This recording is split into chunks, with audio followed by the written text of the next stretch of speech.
Definitely not. The case remains.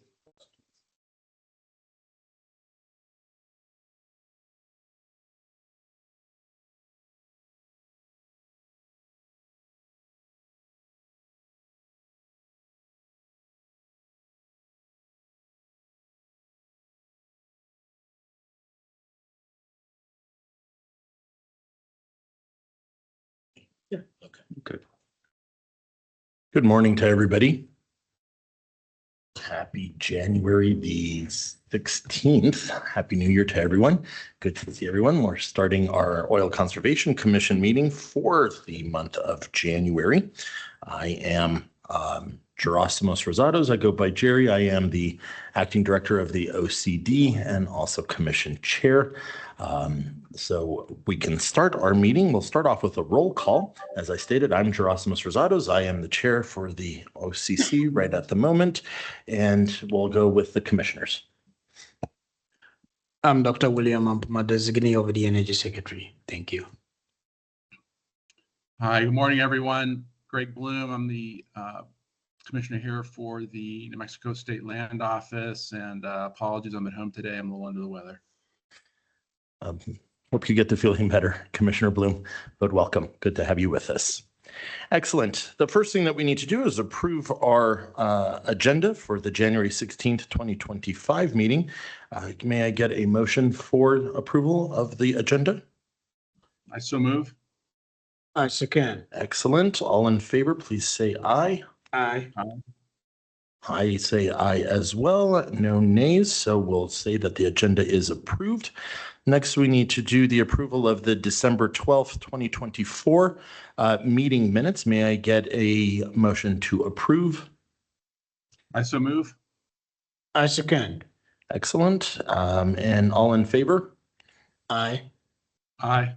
Aye. Excellent. So our agenda is, the meeting minutes are approved. Moving on to our fourth point here is our pending cases.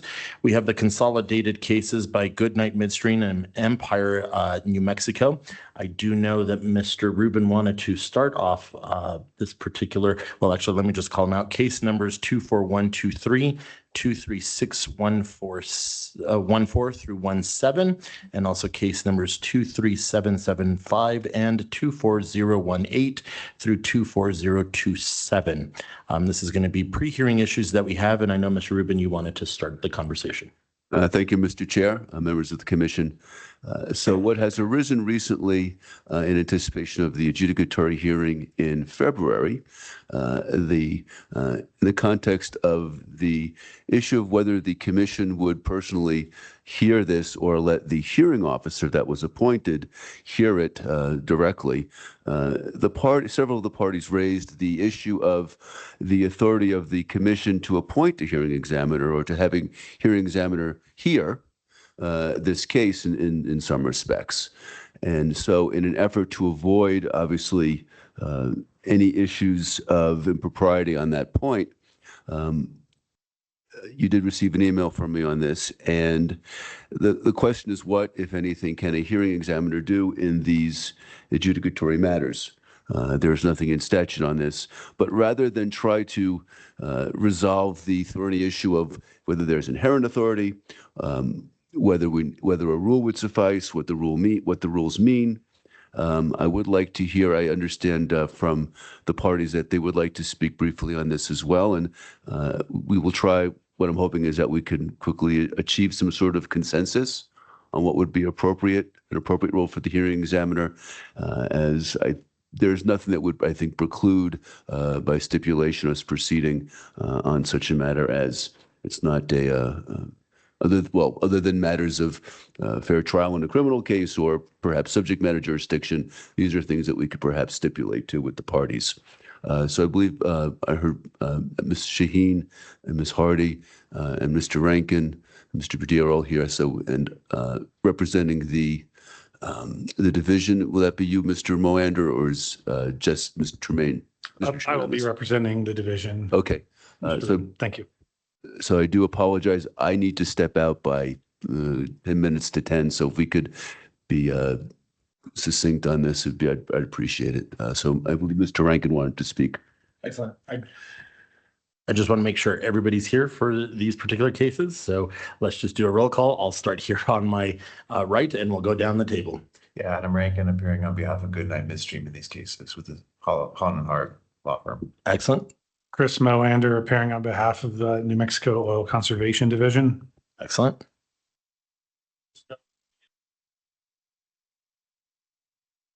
Mr. Padilla, can I get you to get it into a microphone, please? Thanks. Ernest Padilla, appearing for Empire, New Mexico. Excellent. Thank you, Mr. Padilla. Sharon Shaheen also appearing on behalf of Empire, New Mexico. Ms. Shaheen. Dana Hardy with Hinkle Shaner on behalf of Empire as well. Excellent. Thank you. So I know as Mr. and I forgot your last name, but I apologize. I know you wanted to say, everybody has something to say, so let's start with you, Mr. Rankin. So thank you, Chair Rosados. Good morning. May it please the Commission. I raised this issue based on an email from Mr. Harwood that led me to believe the intent was for Mr. Harwood to hear the whole merits of the case. I conferred with, that was in early December, I conferred with counsel at the beginning of this year or about it, and we had a meeting last week and discussed it. We reached out to Mr. Rubin to determine what the intent was. All to say that on review of the statutes and the regulations, my belief and my preference is that the statute requires the Commission to hear the merits. That there's no provision on the statutes for the Commission to delegate or appoint a hearing examiner for hearing on the merits for Commission matters, including especially de novo cases that the Commission must hear. That said, the statute is silent on whether pre-hearing or procedural matters can be assigned to a hearing examiner. And the regulations, in my opinion, do address that expressly and do provide that the director may appoint a hearing examiner for purposes of making rulings on pre-hearing motions. So I don't believe that there's any issue with that or with the appointment of Mr. Harwood to hear pre-hearing matters. So with that, we did confer. I did send an email to all counsel and Mr. Rubin, kind of laying out my interpretation of the statute and regulations. And it may have been a tempest in a teapot, but I want to make sure that at least for my purposes and ensure that there's no appellate issue going forward, that we have a clear understanding of that the Commission's authority is and jurisdiction requires it to be present for the merits. And is that what the other folks here would agree to? Speaking, Mr. Rubin, for OCD, I think that's right, because I had not actually looked at this narrow of an issue before in front of the Commission. I was actually a little surprised at what the rules reflected, but I think that's correct. And OCD's overarching concern here is the procedural appellate issue, because frankly, OCD anticipates no matter what happens in this case, this matter will be elevated to the appellate level. And so the fewer issues that could be dealt with in that appeal, the better. Thank you. Ms. Hardy. And thank you on behalf of Empire. We have concerns as well regarding the appellate issue. We don't necessarily agree with all of the analysis provided by Mr. Rankin, but it does create an issue for appeal. And none of us want to be back here doing this over again. So we agree that the Commission should be present for a hearing. And I think that was what was contemplated when the matter was scheduled based on the April hearing transcript. There was discussion of the hearing dates based on the commissioner's availability. And so it was our understanding that the commissioners would be present for the hearing. And with respect to pretrial motions and procedural matters, I agree with Mr. Rankin. Thank you. Mr. Chair, members of the Commission, it is my advice, and I think it's the party's wishes, that the Commission sit and hear this matter. I know it's going to be at least 4 days, and by the Commission, we would need a quorum to ensure that the Commission hears this case, as opposed to having a hearing officer hear the case. And I don't think we need to, based upon the stipulations of the parties, that there was no, I think the 5 pre-hearing orders signed by Mr. Harwood as hearing officer are perfectly in order and are appropriate. We don't need to ratify that at this point based on positions of the parties. What remains to be hashed out, I believe, is the role of the hearing officer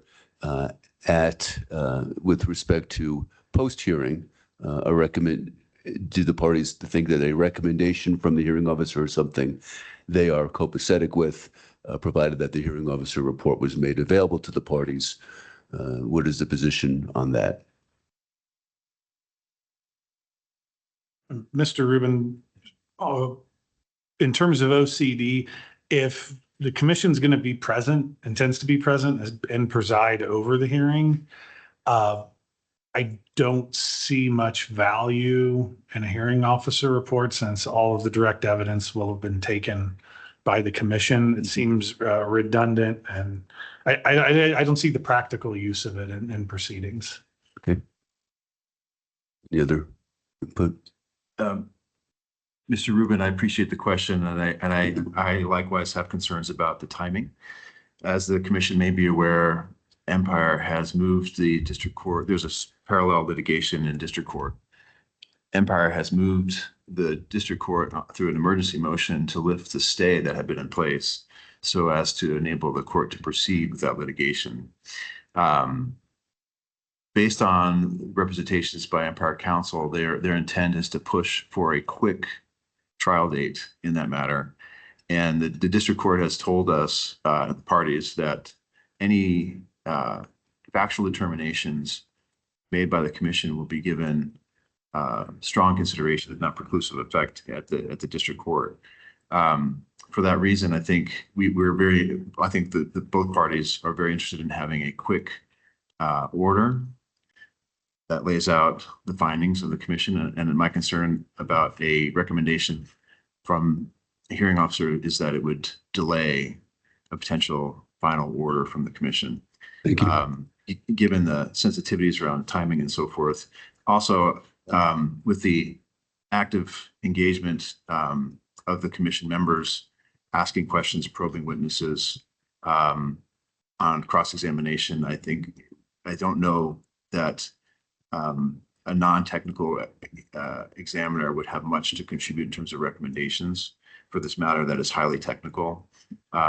So my thought is that it would not serve much of a purpose, I think, to have a hearing examiner make a formal recommendation to the commission. Okay, thank you. Any other parties on that? I tend to agree, and I would say that if there was going to be a recommendation by the hearing officer, that I think the parties would need opportunities to respond. Okay. Which would take additional time, of course. Okay, thank you. So, Mr. Chair, members of the commission, I think in an abundance of caution, other than having Mr. Harwood run the hearing with the presence of at least a quorum of the commission to at least tacitly approve any rulings he makes as we go, it seems that based on the wishes of the parties, but also because I have a concern that if a hearing officer makes a recommendation, it would exceed the statutory authority of this commission to rely upon that recommendation. There is a concern. And rather than resolve that legal issue, my recommendation is that at the conclusion of the evidentiary portion, of course, the commission, and whether the commission asks questions, the commission will then deliberate. If the commission requires some recommendations and some advice from counsel, me, before deliberating, that's something I'm prepared to handle. And I would, of course, anything I provide to the commission in the terms of advice on the law, assessing the facts, at least summarizing the facts, that would be privileged.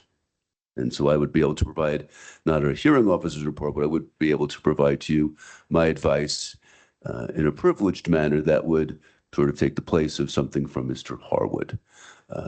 I would like to have, so with that, any questions from the commission on that? I know I have questions, but Commissioner Bloom, we'll start with you if you have any questions.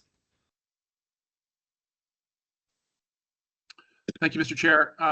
No questions regarding these sort of procedural matters. I do have a question about the case in general, though, which I will wait and ask later. Thank you. Okay.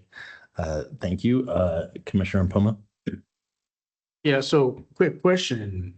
So the pre-hearing statement will be on the February 20th. right? I believe that's correct. I don't have the order in front of me, but there is the first day is the opening statements, pre-hearing statements. Is that correct, Ms. Hardy? That's correct. Opening statements and pending motions, I believe, would be addressed. So, and just to clarify, that is our set date for the hearing. I mean, that's a normal commission meeting, hearing that particular day, and then we're picking it up again the following week, correct? Is that how I've understood it? Correct, for the presentation of evidence. Okay. So do we anticipate it getting into Friday? Because I need to make arrangements for travel, so. The heads are nodding yes, so make arrangements. Yes, Commissioner Ampoma.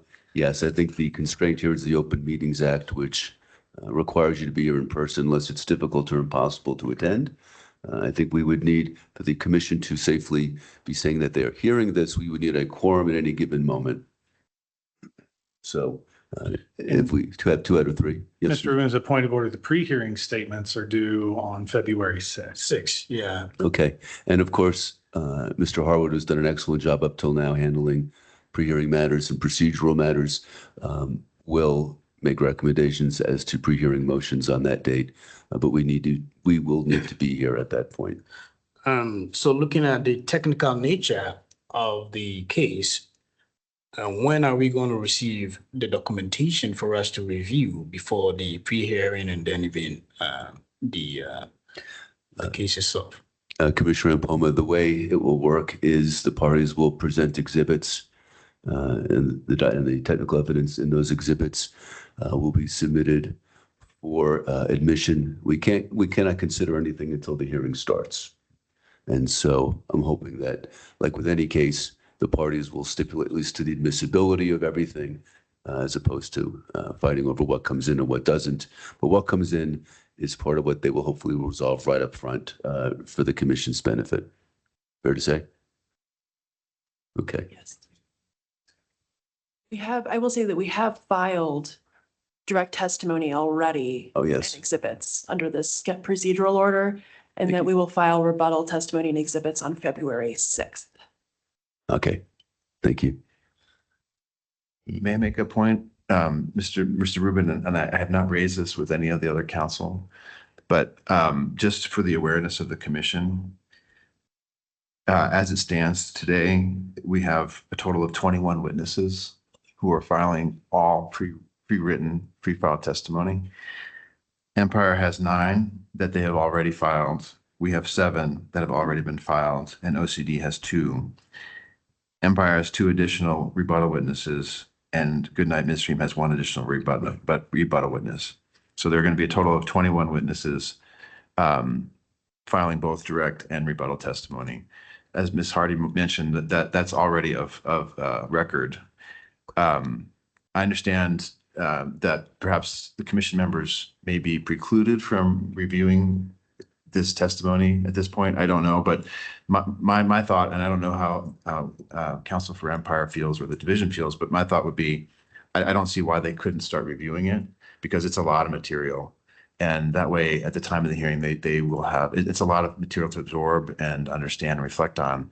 And if they were able to start reviewing that testimony in advance, I think it would be helpful for everybody and may make the hearing go more smoothly if that material was had been reviewed and so well in advance of the start of the evidentiary hearing on the 24th. Mr. Rankin, have the parties stipulated to the pre-filing of everything, or I was under a vague impression that there was some motions to exclude some of what's been pre-filed. Not yet. There is a deadline for motions in limine.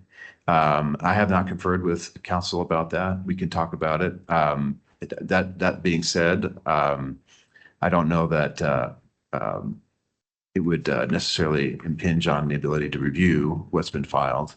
And maybe after this meeting, Mr. Examiner, counsel can confer and maybe stipulate that we would agree that it would be appropriate for the commission members to begin reviewing the testimony, because I do think it would be beneficial to everybody. Okay. Okay. So commissioners, I do believe that it would be in abundance of caution not to review what has been pre-filed until we have resolved any objections. And that will be prior to the hearing. I'm looking at the pre-hearing scheduling order.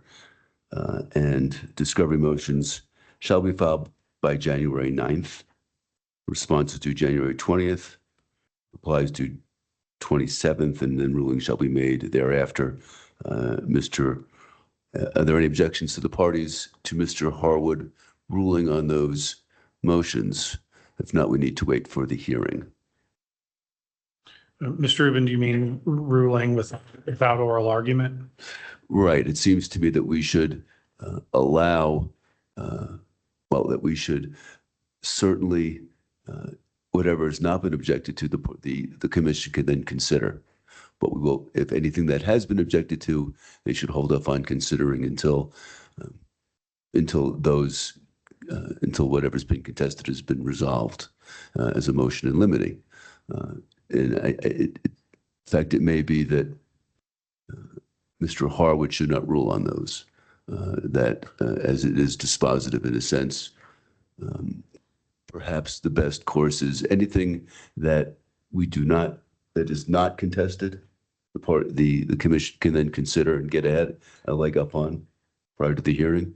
But if there are contested motions in limine, then we will need to resolve those and should hold off on considering anything that is subject to a motion until it's been resolved. So, Ms. Shaheen, you have a concern.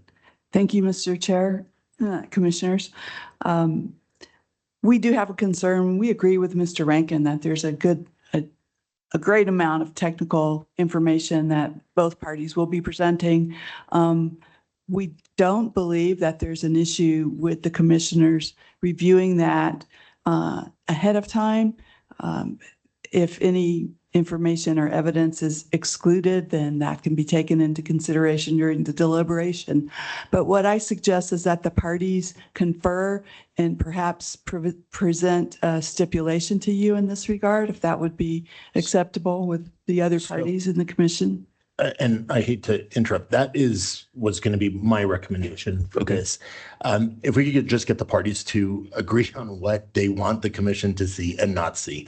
But as soon as possible. I know some of these things can get a little dragged out and back and forth and back and forth. But we are on a time crunch as well. And so I share Commissioner Mpoma's concern on having enough time to be able to review some of this information. So could we possibly set a date on when you could give us an answer on this? I think if that's something that we can get, so we could solidify it, and then we can start on our end. I hope that we can give you an answer tomorrow, if not today. We will do our best to give Awesome. you an answer by tomorrow. Okay, so let's say if we could have an answer at least before close of business tomorrow, so then we can have the ability to be able to start reviewing, because I know that is a concern for myself. That was one of my questions that I had, and Commissioner Mpoma asked it. I'm sure Commissioner Bloom has the same concern on that end. So, okay, so we'll wait for an answer from you all before close of business tomorrow. Thank you. Thank you. So if I may, Mr. Chairman and members of the commission, if I could have a motion reflecting the stipulation of the parties as to what we discussed today, the pre-hearing and post-hearing procedures we agreed to. I could basically wrap this up in one big bow in a pre-hearing order by the commission if we could have a motion to that effect. And here's just my question. And before we go into a motion, this was my second question, just to make sure from everybody here, we are going to, we're stipulating on whatever Mr. Harwood has said thus far. So all of his motions we're stipulating to, and everybody's agreeing to that. But then the rest of the hearing is going to be in front of the commission. Is that how I've understood it? I'm going to start right down the line. Mr. Rankin. That's my understanding, Mr. Chair, is that the merits portion of the hearing would be heard and decided on by the commission without recommendation from a hearing officer. Okay. Mr. Moander. And likewise from OCD Chair. Okay. Chair. Mr. Padilla. Can you turn on your microphone, Mr. Padilla? It's okay. That's fine with me. Okay. Ms. Shaheen. I agree. And I would also note that we believe any motions to exclude evidence should also be decided by the commission as well. Fair enough. Yes. And Ms. Hardy. I agree. Thank you. Okay, excellent. I will reduce that to an order shortly. Okay, If I can have a so moved. I move for that. I second. And I can have a roll call, please. Gerasimus Rosado's aye. Approve? Approved. Okay, Okay. Thank you very much. I appreciate the party's concision on this issue. I apologize that I do need to tend to another hearing at 10. I will be back to assist and advise the commission on the Apache hearing that is scheduled next, but I will anticipate being back in about an hour and a half. And I apologize for that. Thank you. thank you, Mr. Rubin. Thank you, parties, for this case. Is there anything else? Mr. Rankin? There may be just a few other sort of matters, housekeeping matters, and I know everyone's eager to get started on a very probably long merits hearing. But in terms of our proceeding in February, one item I think that the hearing officer had asked for the parties to confer on, and that we have done so partially is to determine what the order of sequence or order of presentation should be for the evidentiary portion of the hearing, who should go first, and in what order. I had proposed a sequence that I hadn't gotten for a full endorsement of from the other parties, but essentially my recommendation is that Empire would go first, that the division would go second, and that Goodnight would go third. And that if Pilot or Al or Bryce or Permian Line Services had any testimony, they could follow the division. And then, but nevertheless, Goodnight would go third in the sequence. In my view, Empire is like a complainant. They're bringing an action to revoke injection authority that's pre-existing, that has been in place since the 60s or 50s. And so they're acting as like a plaintiff, and they should put on their case first. It sets the stage for what their assertions are and contentions that we would need to respond to. The division is a good middleman. It sets the division's testimony sets the stage for the importance of the reliability of the commission's regulations, the reliance of the parties on those regulations and orders. And then one of their witnesses also goes into the UIC safe drinking water issues, which sets the stage for Goodnight's testimony. So our view is just in terms of narrative, in terms of logic and sequencing, it makes sense to have Empire go first, the division second, and Goodnight third. So with that, I'm open to whatever else parties have to say, but my sense is that would be helpful to have that laid out so we know what the sequences are going to be. Okay. We'll just go down the line again, Mr. Moander. OCD's position on Mr. Rankin's proposal is that it works. It makes sense. There's no concern about the order. Frankly, it should make this hearing go smoothly. But one thing I would want to note is that OCD is not anticipating that Rice or Pilot have any witnesses for some procedural reasons. And so this should really just be an OCD, in my estimation, an issue of Goodnight or Empire, OCD, and then Goodnight. And that should be the sum total of testimony. Okay, Mr. Padilla. Oh, go ahead, Ms. Hardy. Sorry. If you're responding for everybody. Thank you. I can respond for Empire. We disagree that Empire is like a complainant because Goodnight has its own applications for injection that are part of this hearing, and also has one application for a de novo appeal, a de novo hearing before the commission. So I don't think that characterization is accurate at all. That being said, I think Empire is willing to go first. I don't think it makes sense for OCD to go in the middle. I think we should have Empire, Goodnight, and then OCD. And I think that we would, of course, reserve the opportunity for rebuttal to bring back our witnesses after particularly Goodnight presents its evidence if we need to rebut items that are raised. So that's our position. And my understanding then is that Empire goes first, presents its case. Then Goodnight goes second, presents its response as well as its case on its where it is the petitioner, and then OCD would then proceed third, and then Empire would then have an opportunity to rebut whatever Goodnight presents as petitioner. Is that correct? Well, I guess I'm glad we're having this discussion. I guess, given the fact that everything is written, rebuttal is being written. So we have the written direct testimony. All the parties are now responding and preparing the rebuttal testimony. So the question is, how do we present the rebuttal and in the sequence? What we've done sometimes at the division level is to have one party go forth, either summarize their direct testimony and summarize their rebuttal all at once, and then they're crossed on both their direct and rebuttal. That way, it's very efficient because you're crossing them on both their direct and rebuttal at one time. Then there's an opportunity for redirect based on the cross, and then we move on to the next witness down the line. My preference still, and I guess it's up to the division where they want to fall before or after good night. My sense is just based on the narrative and the issues that it makes sense for OCD to go second because they're going to be establishing their concerns about the injection in the San Andreas, and having that on the record before Goodnight gets into their testimony makes a lot of sense, just narratively and logically. But I guess the question is going to be whether we just present each witness's direct testimony first and then come back later and do rebuttal. That makes no sense to me, where everybody has already seen and reviewed and analyzed the direct testimony, and we already have the rebuttal on the record. So my sense is that we should probably just go ahead and have each witness present and adopt their written testimony, both direct and rebuttal, make them available for cross by all counsel and the commission, and then be available for redirect. That way we get through each witness in the most efficient manner and don't have to bring them back up. Now, if the party feels something was stated in cross or on redirect that requires a sur rebuttal, then I think the parties can move the commission to allow them to present another witness or additional testimony in sur rebuttal. But I think that would be at the lead on a motion at the leave of the commission.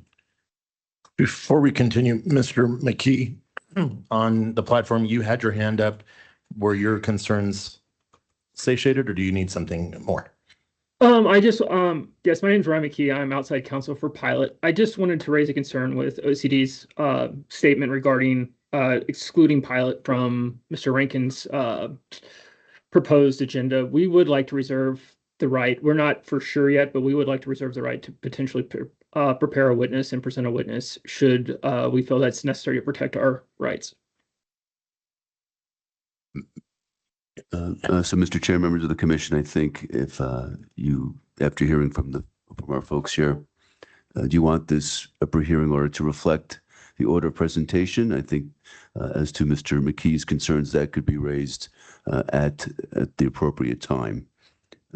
But does the commission, I think it might be helpful if the attorneys know who goes first, second, and third. And of course, if we learn anything from baseball, everyone wants last licks, but I do hear that there's some agreement that Empire, then the division, and then Good Night. Mr. Rubin, apologize. We do not agree to have Good Night go last. Oh, I'm sorry. Yes. Yeah, yes. It's our position that it should be I'm sorry.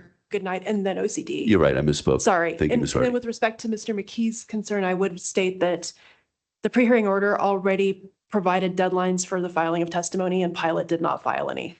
Yes, that's why Mr. McKee can raise those at the hearing. And just to add OCD's 2 cents on this, OCD has, I am corralling 2 cats for this hearing. So this is something that OCD doesn't have a strong position on. If the commission decides to set us in the middle, we will be prepared and present accordingly. If the OCC puts us at the end, very well. So we don't, but I think ultimately from OCD's perspective, Empire probably should go first, but that's the only strong position, if you could call it that, Okay. that OCD has. So, Mr. Rubin, there is, I think Commissioner Poma does have one question. I'd like to make sure we hear it. Yeah, so OCD more or less being in the middle, being the player, having more like a uniform position. Going second probably is not a good idea, from my opinion. Maybe last or first, because if they want to set the stage of the program, let's say how the UIC works to educate the commission, then probably first. But having them going second probably, out from my opinion, it would be more like we're going to more or less listen to the referee and probably use that some way, somehow. So maybe last would be my preference. There's going to be some triangulation between the three parties, I think. So if I could have a motion to amend the previous order to also reflect the order of Empire, Goodnight, and OCD as present in presentation. Before I do that motion, Commissioner Bloom, did you have any comments or concerns? On this matter, no. Okay. I actually also believe that it probably should be Empire, Goodnight, and the OCD in that order. So I move to the motion that you mentioned about the order. Thank you. A second? I second. Okay. So I think you have your motion there, Mr. Rubin. So it'll be going Empire, Goodnight. Can I have a and vote? then The OCD, please. If I can have just a quick roll call vote on that. Oh, I'm sorry. Aye. Approved. Approved. Thank you very much. So that motion passes. I will amend the pre-hearing order accordingly to reflect this agreement as well. Excellent. So again, thank you very much. I need to step out. I will see you all in about an hour or so. Yeah. Was there something else, Ms. Hardy? No, I was just going to say thank you. Okay. Thank you all. We'll definitely see you next month, and we Mr. await to Chair? hear from, yes, Mr. Bloom, Commissioner Bloom. If you might, I had a question of the parties. Okay. Some months back, at a hearing, there was a question I wished that I would have asked. It didn't occur to me, however, until I was driving away from Pickles Hall. And it was related to discovery. And so I wanted to check in and see how we're doing on that front. But the question that, or the matter that Mr. Rankin mentioned was that, I believe he said that in an OCD hearing, the then president of Empire said that there was proof of a company making play in the San Andreas Formation, and but said that no documents to that effect had been turned over to Goodnight. And I believe Ms. Hardy said that those documents must have gone out the door with the CEO. And it struck me upon reflection that, you know, in today's environment, any document going through a company would typically leave a trail of emails that could be had at, that other people in the company would have seen such a thing, a geologist, there would have been recommendations, engineers, people that sort. So the fact that some document like that was, you know, a major discovery for the company, for Empire, that it just walked out the door with the CEO and all trace of it was gone after that. Just got me to thinking. So that's, I'm wondering what's happened since then, and, you know, have these documents appeared? I can respond if you would like.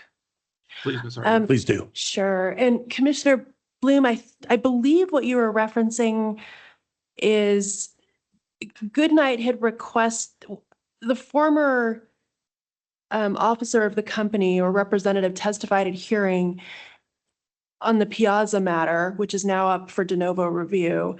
And Goodnight had asked Empire to produce documents that individual was talking about. And what we had actually said was, he's not here anymore. We don't know exactly what documents he was talking about, but we are producing all the documents that we have. And we have done that and are still working through that with Goodnight. And it's been an exhaustive search and an exhaustive production. Honestly, we've produced thousands of pages of documents. And of course, Empire acquired this unit from another operator. And so we've had to go back and try to find documents from many years prior, which we have provided what we have found. So I believe that's what you're asking about, if I'm correct. And I think we've produced everything that we have and are still working with Mr. Rankin on additional document requests. Okay, thank you. That's helpful. Mr. Rankin, Yes. anything? Yeah, I'm sorry, Mr. Bloom. Commissioner Bloom,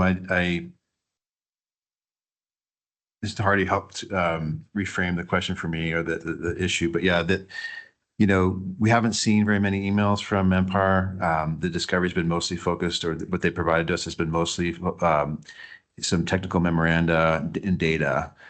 We had asked for emails, but given the venue here, it's been difficult to really get into discovery level disputes at that level. But suffice to say, I think for technical issues, I believe we have what we need. We're continuing, as Ms. Hardy referenced, to work through discovery. We did just get some additional discovery this week, I think, on some of the additional log analyses that we've been asking for. So I will raise a loud voice before the commission if in the end I don't believe that I've gotten something that we needed to get. So far, we've been able to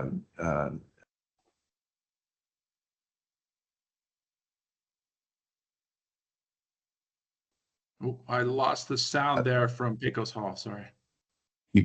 maybe I was mumbling.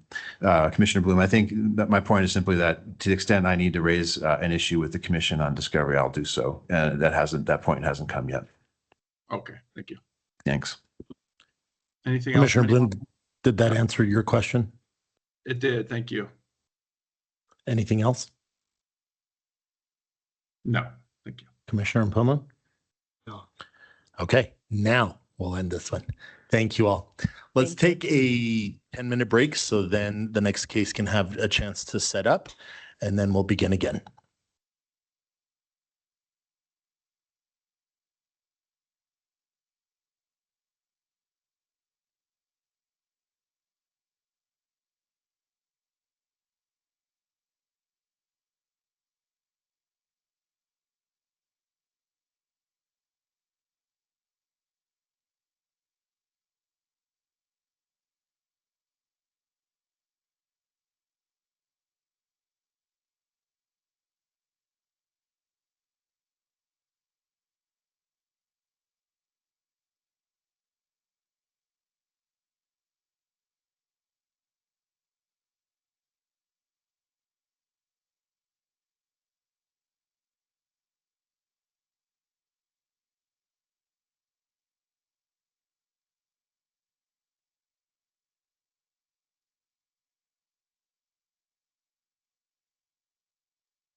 Excellent. We're back from our break. We're going to be continuing.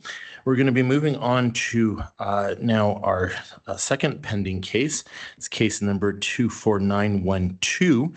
It's the application of Apache Corporation for an adjudicatory hearing to contest the division's conditions of approval on Apache Corporation's scope of work for additional investigation in Lee County, New Mexico. This is going to be an evidentiary hearing. Are the parties involved present? Yes, Mr. Chair and Commissioners, may it please the Commission. My name is Dalvel Mullenberg. I'm with the law firm of Gallagher and Kennedy, appearing on behalf of Apache Corporation, and I'll let my co-counsel introduce herself as well. Thank you, Mr. Mullenberg. Good morning, Chair and Commissioners. My name is Samantha Catalano, and I'm also with Gallagher and Kennedy on behalf of Apache. Thank you. And just so I get it right, Catalano? Yes, sir. Did I say it right? Yes. Okay. With a name like Gerasimos Rosados, you become cognizant of other people's names. So just wanted to make sure. Thank you, Ms. Catalano. Appreciate it. Anybody else? Mr. Chair, this is Jesse Tremaine for the Oil Conservation Division. I apologize. I very much prefer to attend and participate in person. But like some others today, I have been quite under the weather this week and am trying to avoid contaminating your room. So I will be attending remotely, and Mr. Powell and Ms. Ramiro are present and can facilitate anything that needs to happen live. Excellent. Thank you, Mr. Tremaine. Anybody else? Or is that it? That's it? Excellent. So I do know that we want to do some opening statements before we start. So Mr. Mullenberg, we'll start with you. Thank you, Mr. Chair. Commissioners, once again, may it please the Commission. Let me just start by noting we do have one pre-hearing issue that arose as a result of a filing last night. Perhaps we should address that when Mr. Rubin is present, but if you prefer, we can discuss that now. Sure, we can wait until Mr. Rubin is present and then we can go for that if that's okay with you. Mr. Rubin will be here in about an hour, so we'll probably maybe do opening statements and then take a break and see. Yeah, or we may be able to proceed depending on if Mr. Tremaine's comfortable.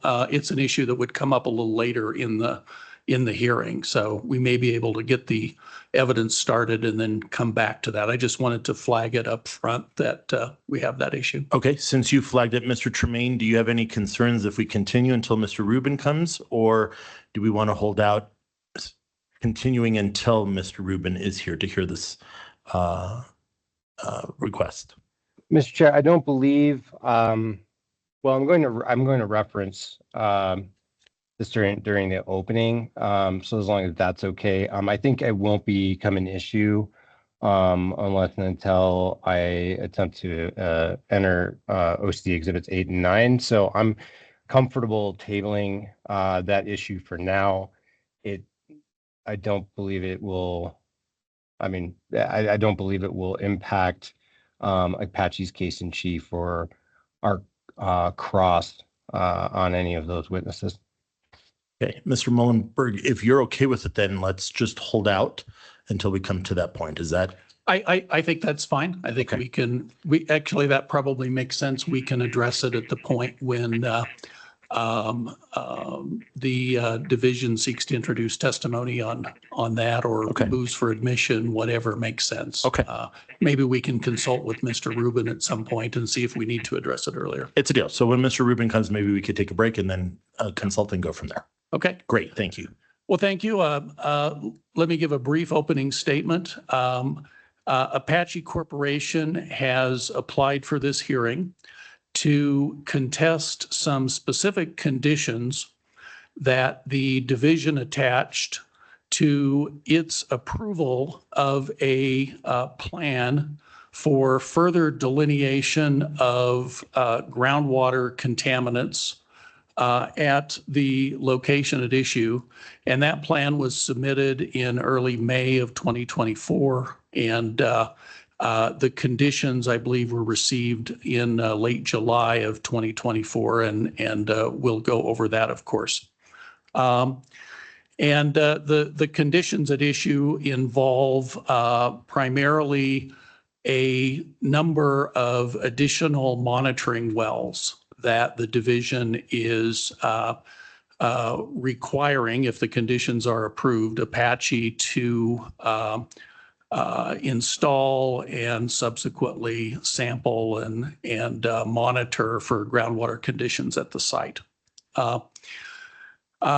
There's a fairly long history of documentation back and forth on this site, and a number of exhibits that Apache has identified for the record, most of which were actually in division records and the electronic system prior to the hearing. And we'll go over those. Apache intends to present 3 witnesses. Our first witness will be Mr. Barrett Bowl, who's an environmental supervisor with Apache. Mr. Bowl is not able to be present in person today, so he will be appearing remotely on the platform. And our second witness is Mr. Larry Baker, goes by Bruce. Mr. Baker was the person for Apache responsible for management of this particular project early in the stages following the discovery and reporting of the particular release that initiated this matter. And then our final witness is Mr. John Grams. Mr. Grams is a consultant to Apache with the firm Terracon. And Mr. Grams will go over his review of the technical information in this case and then focus on a comparison of Apache's proposal as subsequently modified after some meetings with the division versus the conditions of approval established by the division. And that from our perspective is the focus of this case, is the need and reasonableness of the additional monitoring well requirements, particularly in the context of the release that is at issue here. And that concludes my opening. I do understand we have a court reporter on remotely. Is that correct? Okay, thank you. Sorry, it is. We do have the court reporter remotely, and I'm not sure who the court reporter is, but they are on there. So thank you. Yes. Thank you, Mr. Mullenberg. Mr. Tremaine. Good morning, Mr. Chair, commissioners, and parties. Thank you. We are here at this hearing today because after several years, there remains a major oil and gas related release or releases that are impacting the environment and quite potentially groundwater. So to kind of lay the groundwork at a summary level, initially OCD approved Apache's characterization and remediation plans from 2019. So I want to clarify at the outset that OCD has not penalized Apache for any actions taken under that initial plan. In fact, the division, as you'll hear today, has provided Apache with extensive additional time to develop a delineation and ultimately a remediation plan for the site. What OCD is concerned with, and primarily what we will talk about today, is Apache's conduct since OCD reassessed the incident beginning in 2022. OCD was alerted to concerns with Apache's closure report. Those concerns were raised initially by the landowner. At that time in 2022, OCD reviewed the sampling information, the initial sampling information, and the latest sampling information, and determined that there may be additional work necessary. Since that time, there's been extensive communication between the Oil Conservation Division, the landowner, the operator Apache, and consultants and counsel for all parties. since OCD's first communication with Apache, in which we indicated that further delineation and or investigation or remediation may be necessary. It's been over 31 months. OCD's concern remains that since July 2022, Apache has repeatedly taken only the bare minimum steps required by OCD to further the reference delineation. Each step of the process has yielded more questions and less answers. And in OCD's opinion, it appears increasingly likely that the incident, the problem at hand, was larger than originally contemplated and was continuing to or increasingly impacting groundwater. At this time, OCD cannot determine from Apache's reports if there is one or more releases, whether they're contained, or what the next necessary steps for remediation are. So I want to clarify, we'll get into this with Mr. Powell's testimony, but the impacted area under review is massive, and groundwater samples are trending in the wrong direction. So either the originally reported relief is substantially larger than was contemplated, or there are multiple releases, or both.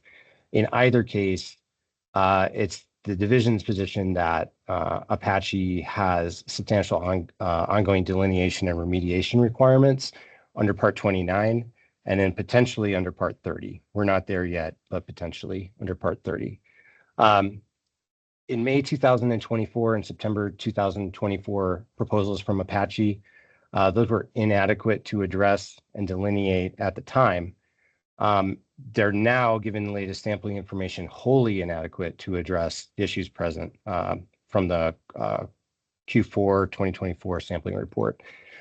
So at this time, OCD seeks to compel the identification of all sources of oil and gas contamination in the area of concern, which we'll identify in more detail with Mr. Powell's testimony, and to compel the quite prompt delineation of the impacted areas. So to be the conditions of approval demanded by OCD are, in our opinion, the minimum necessary to delineate. There will be necessarily be substantial work after that delineation for Apache to complete, possibly further soil delineation, because you'll hear through the testimony that we're talking about largely groundwater monitoring wells. There's also an issue of soil sampling. Some soil samples are gathered through the drilling of those groundwater monitoring wells, et cetera. But there could be further delineation through both monitoring wells and soil sampling. So whatever order is issued by the commission in this case will likely not be the end of the matter. As such, we ask for an order clearly establishing specific and enforceable guidelines through the conditions of approval. I was planning to briefly address the rebuttal exhibits filed last night and OCD's additional conditions of approval. I'm not going to go into details. I understand we'll receive an objection to those, but to lay the groundwork, Apache submitted the fourth quarter 2024 sampling data by email to the Oil Conservation Division on January 8th, 2025. That's the day before our pre-hearing statements were due. To my knowledge, it was not and has not been submitted through OCD permitting as a C-141 or groundwater abatement plan or any type of report through OCD permitting. So that was not identified and incorporated in OCD's pre-hearing statement, which is submitted on January 9th, 2025. So the content of that we'll discuss has OCD increasingly concerned that levels of contamination are trending in the wrong direction, and that it presents potential anomalies that need to be addressed through delineation. Again, the content of that renders OCD's original proposed conditions of approval, in our opinion, inadequate, and more are necessary. We can address the procedural and admission matters when we get to that point, but our intention is to address the new sampling through OCD rebuttal exhibit number 8 with Rosa Ramiro first, and then OCD exhibit 9 addressing the actual proposed conditions with Mr. Powell. So there's kind of two different things going on there. Exhibit 8 is responding to what to OCD is the new information. Substantively, Exhibit 9, which I suspect is really more of the basis for an objection, is discussing what OCD thinks should happen as a result of that new information. So I agree with Mr. Molenberg that there's quite substantial history and record here. What we've attempted to do is distill this to a manageable exhibit list and summary. So we have two OCD witnesses today. Rosa Ramiro is our Environmental Bureau Chief, and she will be going through the background and history of the incident in the case from OCD's perspective, relying on and summarizing key reports. Most of the exhibits will be coming in addressed initially by Ms. Ramiro.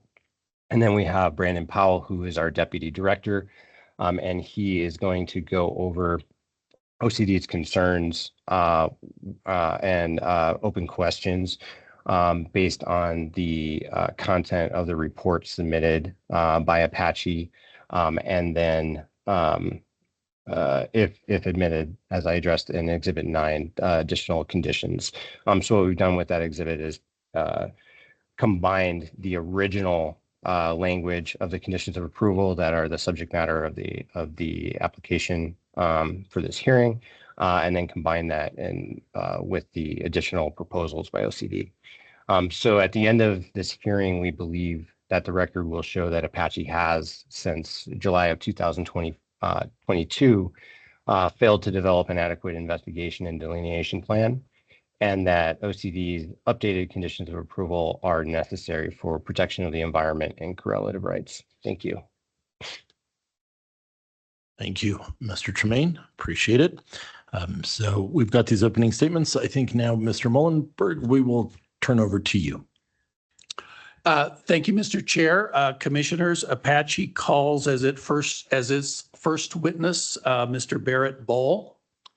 And Mr. Bowl is on the platform, I believe.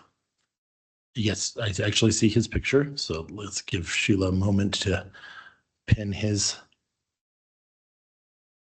profile.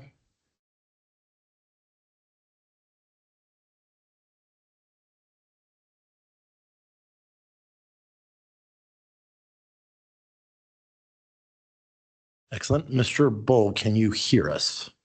Yes, can you hear me? Yes, we can. Thank you. We'll have our court reporters swear you in, and then we can start with the questioning. Mr. Bowl, please raise your right hand. Do you swear or affirm that the testimony you provide will be the truth, the whole truth, and nothing but the truth?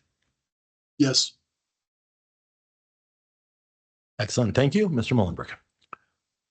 Thank you, Mr. Chair. Good morning, Mr. Bowl. Thanks for joining us this morning for this hearing. Would you please begin by stating your name and business address for the record? Yes, my name is Barrett Bowl, and my business address is in Midland, Texas, at 303 Veterans Air Park Lane. And on whose behalf are you providing testimony this morning? For my employer, Apache Corporation. And did you provide a copy of your written resume that was submitted along with Apache's pre-hearing statement in this matter? Yes, I believe that's Exhibit B. Thank you. Would you please describe your educational history? Yes, I obtained a Bachelor of Science and a Master of Science in Geology from Sul Ross State University in Alpine, Texas in 1993 and 1997, respectively. And can you provide a summary for the commissioners regarding your past employment history? Sure. I originally started my career with Diamond Shamrock, which is now Valero Corporation, in 1995 in Houston, Texas, as an environmental coordinator. Subsequently, I worked in multiple environmental consulting firms, INSER, TG Resources, and ESA1 from 1998 until 2003, When I joined Terracon as an environmental project manager, I was transferred to Midland in 2004 as an operations manager and then ultimately office manager. I joined Apache in 2012 as a senior environmental technician in order to manage groundwater sites and remediation projects. Thank you, Mr. Bull. And what is your current title with Apache? My current title is environmental supervisor for U.S. onshore operations. And what are your responsibilities as environmental supervisor? Day to day is to respond to environmental incidents that arise in the field. I also do annual things like Tier 2 reporting, SPCC updates, and generally a lot of different regulatory interface projects. Thank you. Do you have experience with groundwater contaminant delineation projects? And if so, can you summarize that experience? Sure. Yes. When I started at Diamond Shamrock, it was during the leaking petroleum storage tank craze of the 1990s. I investigated probably 70 to 90 different leaking petroleum storage tank sites in the Gulf Coast, installing hundreds, even maybe up to 1,000 monitoring wells from Beaumont to Wharton up to Huntsville and Galveston, everything in the Gulf Coast area. That was my first job. And then as a consultant, I did a lot of phase 1 and phase 2 investigations, which led me to do drilling projects in Indiana, Colorado, New Mexico, more of Texas, and as far away as Rhode Island. Are you aware of a release incident in the vicinity of a well known as the East Blindbury Drinkard Unit number 37 well? And if so, can you describe how you became aware of that issue? Yes, so we did have a release of produced water at that location near the current location of TMW 7. That release migrated due to topographic distances into the depression, which is adjacent there on the site to a windmill. Those soils were, I don't know if, sorry, those soils were, there was a dig and haul done, excavation. Of course, Mr. Baker in the room was really in charge of this project at the time. So at that time, we weren't aware that there was going to be a groundwater impact, but we did subsequently do some soil borings that suggested there was migration to the aquifer.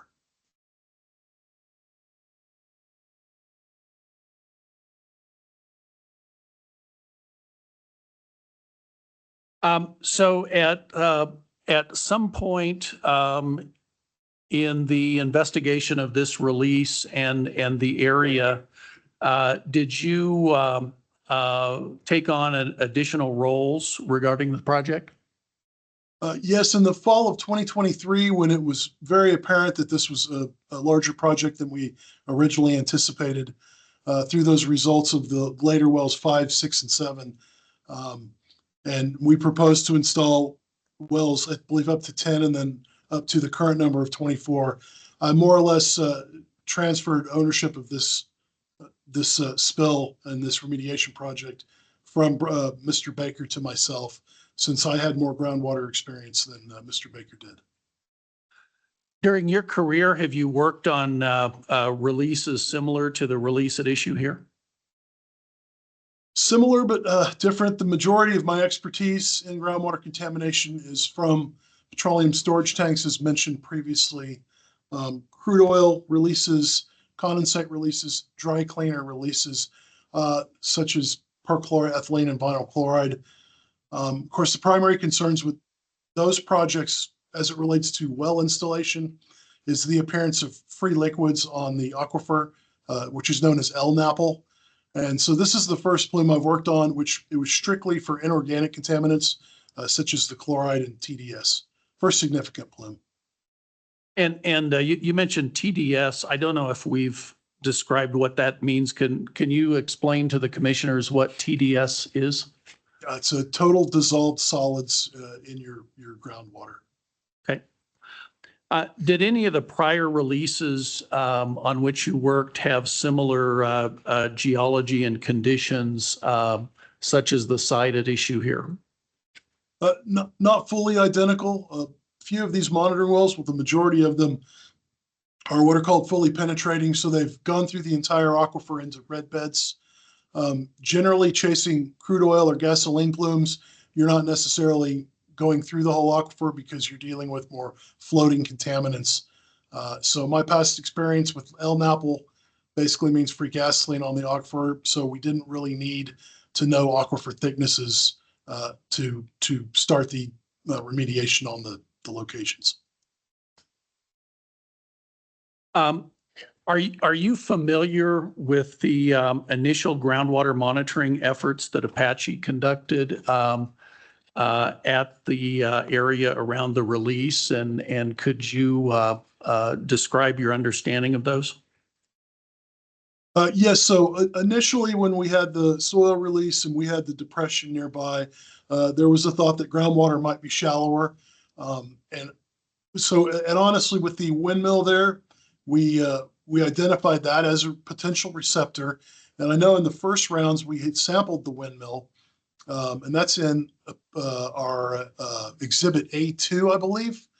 And then subsequently, to make sure that we didn't have anything moving towards the windmill, we installed monitoring wells 1, which is between the windmill and the footprint of the spill.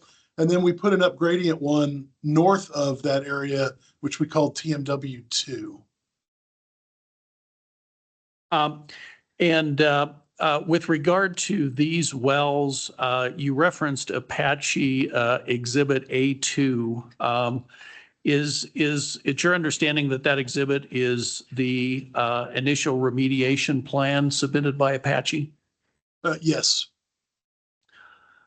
And did that remediation plan contain the initial results of groundwater sampling from the windmill and the 2 wells? Yes, it did. Okay.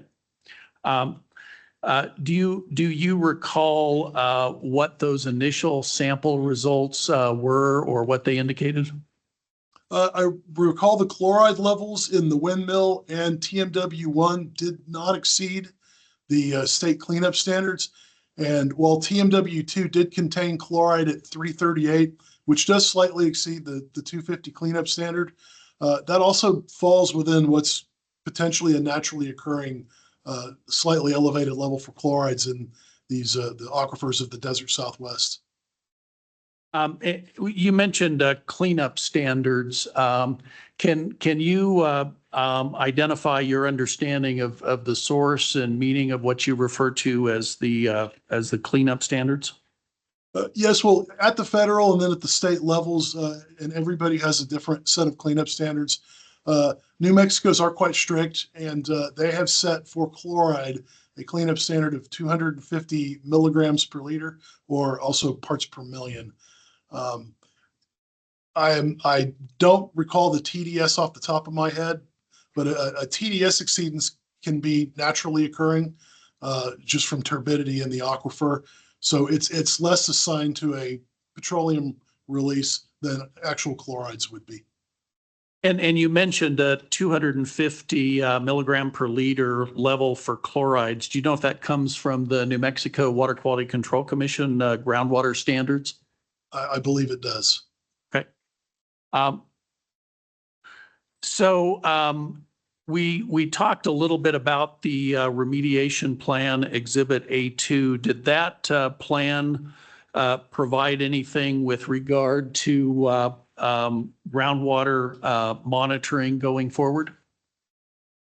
Yes, I believe it included the plan to move forward with quarterly groundwater monitoring. And I'm not sure if that was the exhibit, but it was also decided to advance 2 additional wells, more or less to get a groundwater gradient. For those who don't understand, you have to have at least 3 surveyed points that are in some triangular form or better in order to determine a groundwater gradient. And the windmill and 1 and 2 pretty much lined up in a linear fashion. So 3 and 4 had to be installed to definitely give us an idea of movement in the groundwater. And is it your understanding that those additional 2 wells, the agreement to do those was discussed and conferred with OCD?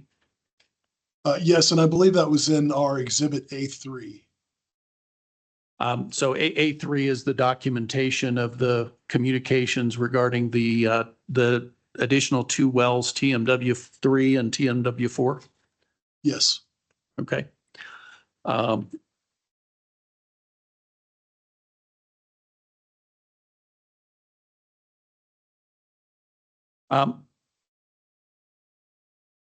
So you've mentioned that Apache did quarterly monitoring of these wells.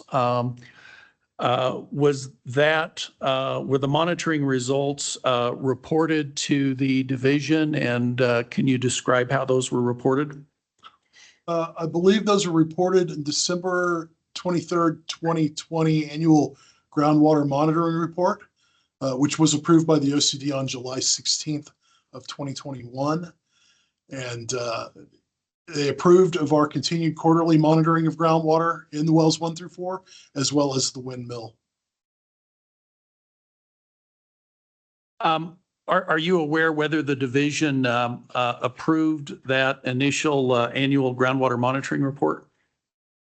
Yes, I believe it was approved on July 16th, 2021.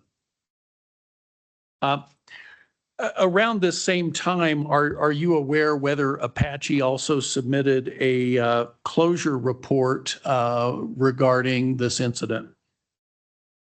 Yes, we did submit a closure report. It was dated December 31st, 2020, which was addressing the soil remediation, which was an excavation and disposal. That was approved by the OCD without conditions on August 27th, 2021. With regard to that closure report, I mean, first of all, can you identify, is there an Apache exhibit that is that soil closure report? Yes, that would be Exhibit A5. Okay. Let me back up a moment. I may have missed one. We talked earlier about the annual groundwater monitoring report. Is that in one of Apache exhibits as well? Yes, that's Exhibit C1. C1, thank you.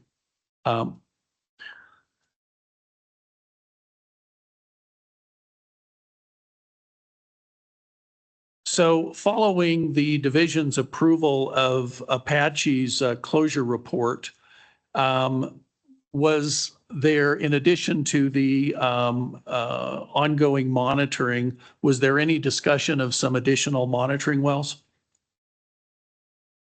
The closure report contained an agreement that Apache would continue the quarterly monitoring of 1 through 4 in the windmill. However, yes, in August 8th of 2022, the OCD requested 2 additional monitoring wells, and those were in response to slightly elevated chlorides in TMW4. I believe the initial results of that, of TMW4 was, let me see, I have it written down, a little over 1,020 milligrams per liter. So that was the first of the 4 monitoring wells, which exhibited an elevated concentration suggestive of the groundwater being impacted by this release.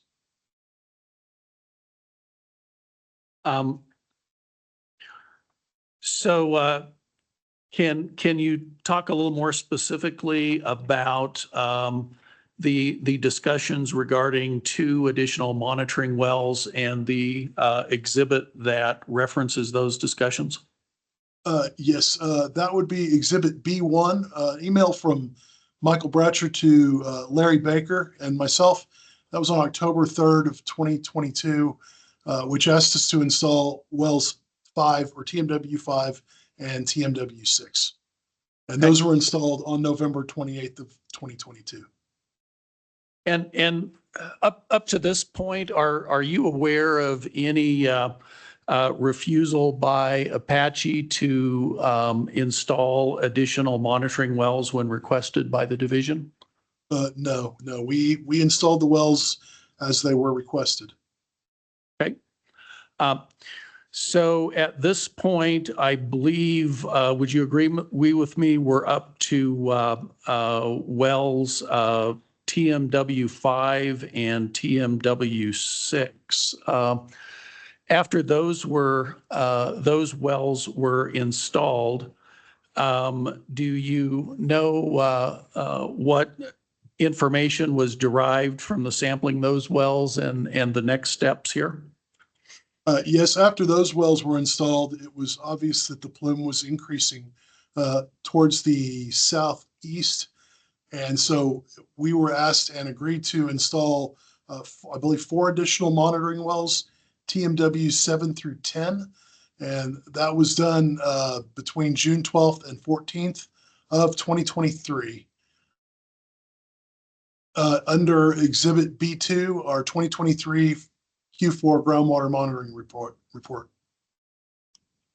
So Exhibit 2 is the groundwater monitoring report that provides some of the results from these additional 4 wells? I believe so. Okay. What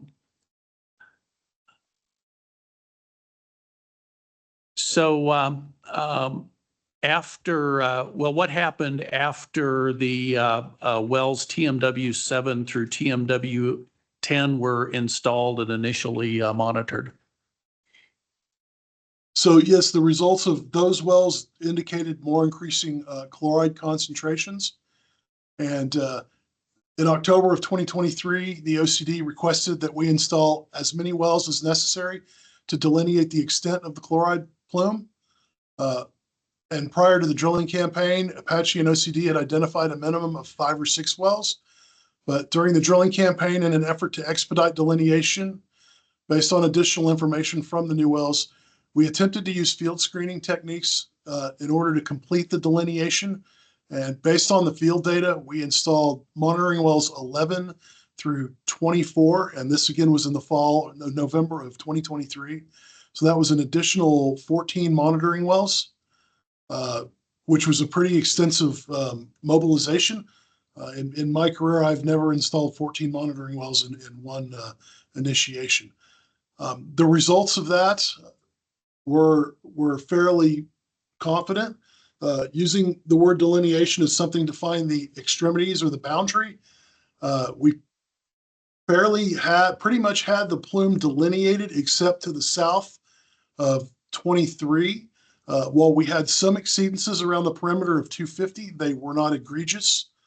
They were, less than 500 to 600, but definitely with the core of the chlorides confined to a central or a targeted area in the middle.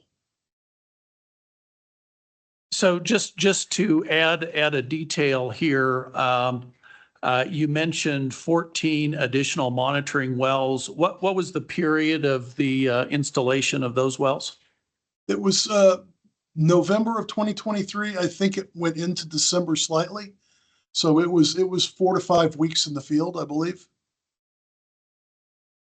Thank you. And Mr. Bull, you mentioned that some field data was collected during that drilling campaign to try to complete the delineation.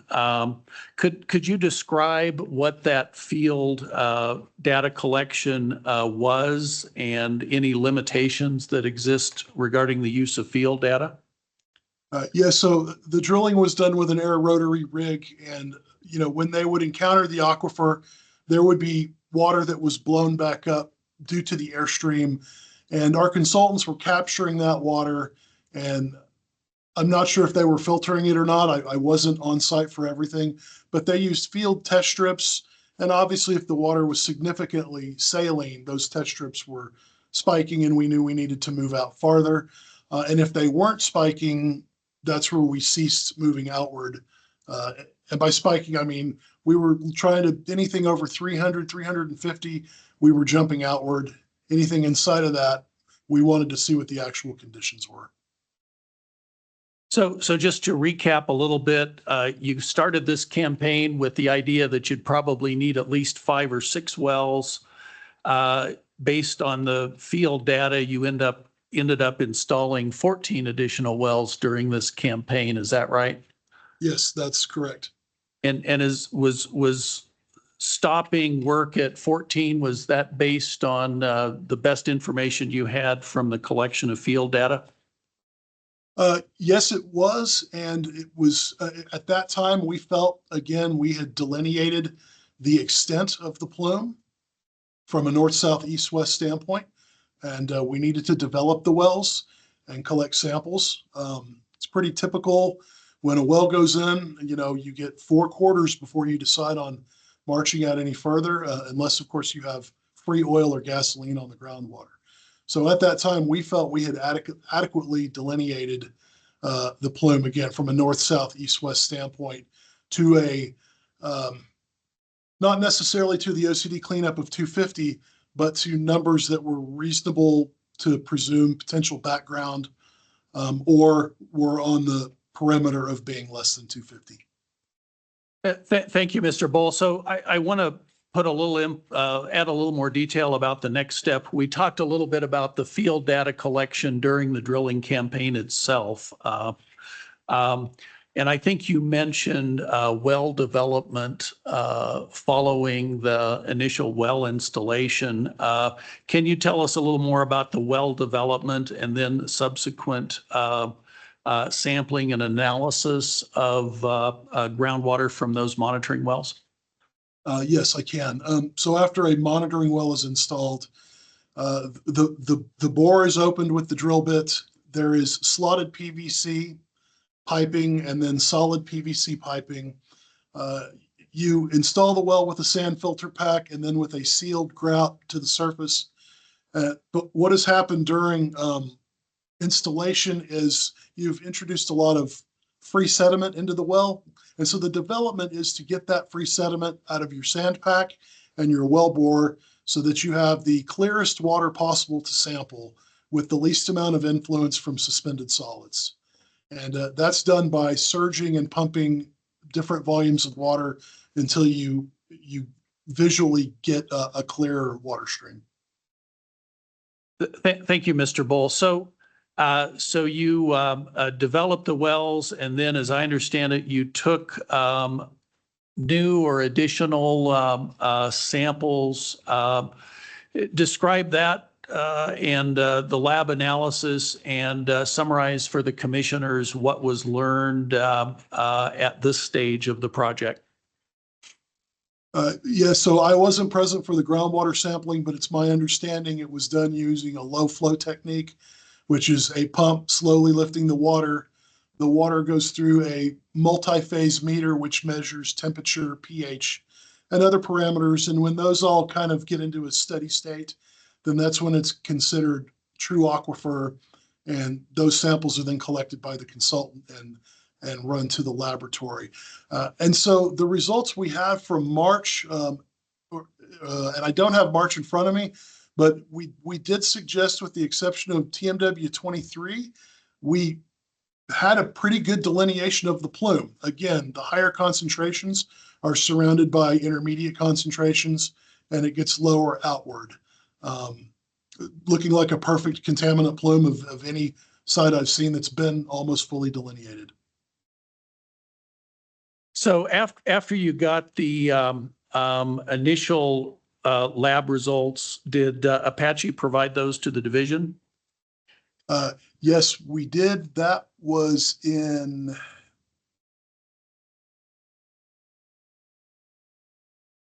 it was in March or April of 2024.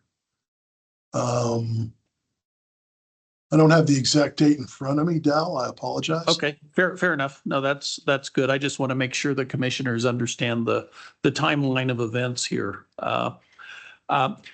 So at any rate, once you obtained those results, were there further discussions between Apache and the division? There were. We had a telephone call, I believe it was in early April, about additional delineation. in which Apache discussed the need to look in about 5 areas where we needed another monitoring well moving outward to delineate to the 250 mark. And the conversations were generally positive. And I felt like we all had a good path of agreement on where the next direction was going to go. As part of those discussions and the subsequent documentation, did Apache believe it had identified the likely source of the most elevated levels of chlorides? We had a suspected source of a junction box near TMW7, and that's where the larger leak that came to the surface originated from. In the oil industry, there are potentials out there for pipes to leak at what's considered the 6 o'clock position and slowly leak into the ground over years and not be identified. And so being the location where that ruptured and flowed to the surface and no other lines are in the area, we identified that as our potential source. And it was proposed to install a soil boring right near that to look for chlorides in the upper soil zone.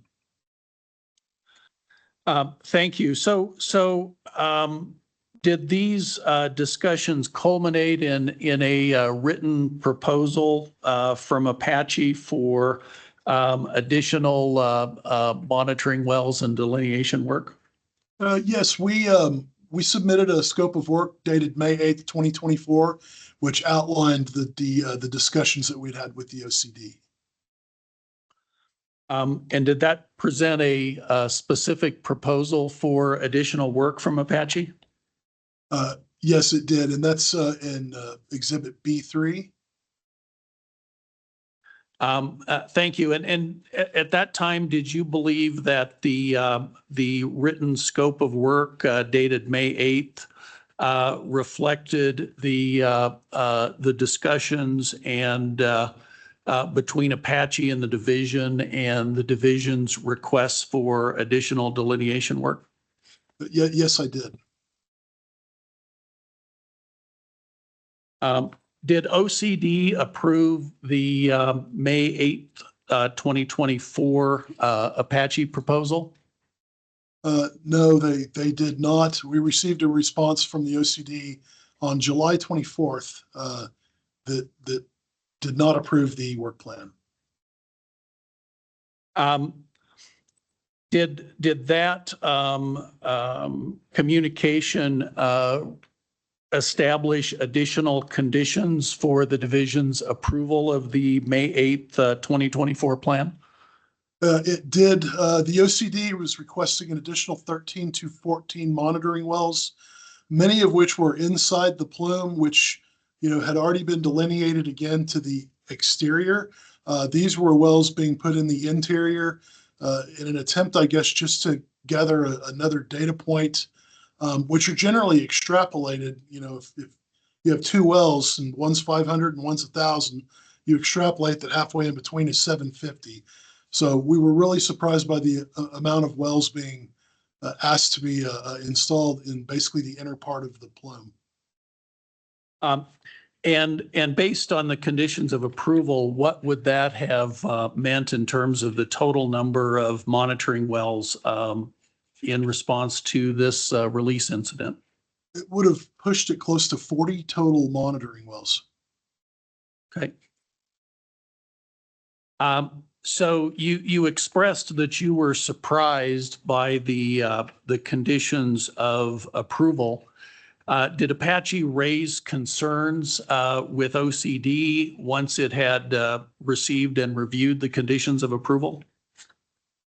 Yes, we did, and we prepared, and after a telephone conversation we had with them, we prepared an alternative work plan, which lifted the monitoring wells from 5 to 7, gave the OCD the right to select 4 locations for us to install soil borings, and also included the work to do an actual aquifer pump test so we could move this from an investigation to an actual remediation project. And so we We gave in on 2 additional wells, a couple of additional borings, and the rest of which was in the original work plan. And are you referring in this, what you just described, to a revised work plan dated, I believe, September 23rd of 2024? I think it's September 24th, might be 23rd, 24th. But yes, and that's under Exhibit B4. B4. Okay, thank you. Just to jump back, you mentioned that Apache submitted this revised work plan. Did Apache provide any detail in its discussions with the divisions on its reasons for objecting to all of the additional monitoring wells that the division wanted? I can't clearly answer that yes or no. I believe that our position was, as I mentioned, that there were a lot of infield wells that at the time would have only been to produce more data and not actually advance this to a remediation project. Right. What was the division's response to the September 2024 modified work plan that Apache submitted? I believe an email was sent to our council notifying us that the OCD intended to cancel all further meetings and terminate discussions to resolve Apache's concerns. Their council advised us that if we weren't willing to fully comply with their conditions of approval, we would need to apply for a hearing.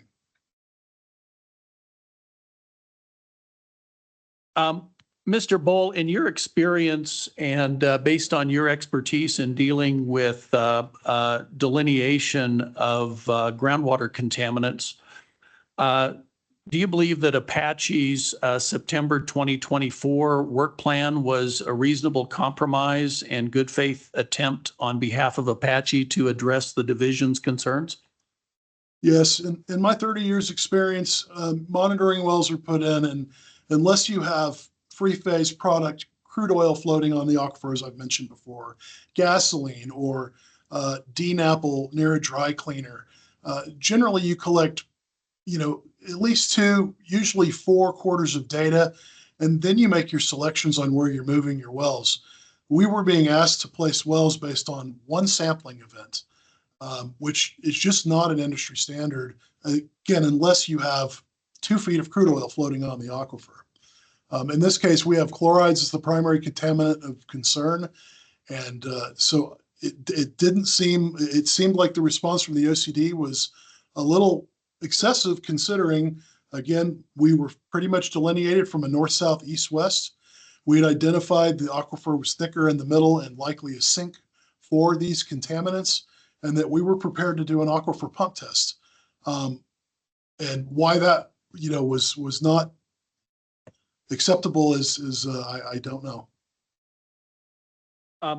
Would you agree with the characterization that Apache's objective during this process was just to do the bare minimum that might be required at any point in time? No, not the bare minimum. Mobilizing and installing 14 wells is way above and beyond bare minimum.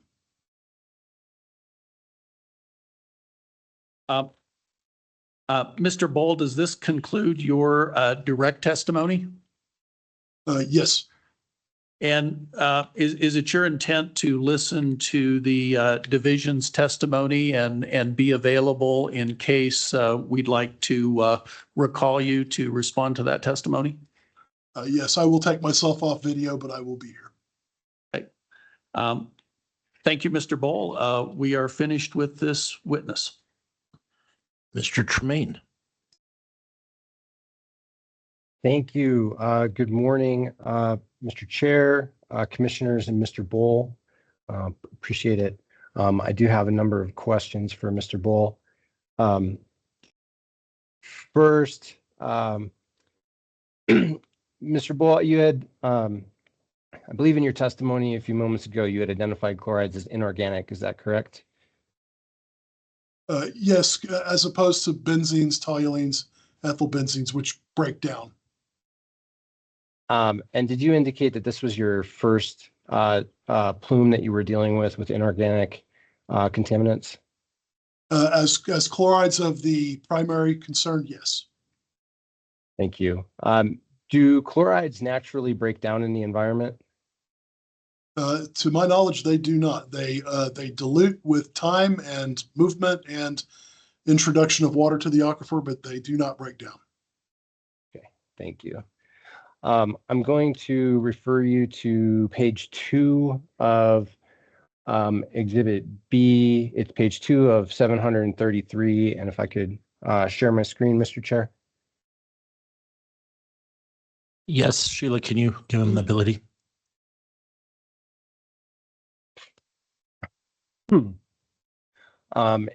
Is this the email from Mr. Billings that you had referred to in your testimony regarding OCD's one of OCD's approval of the either characterization or delineation? I can, oh, pardon, let me.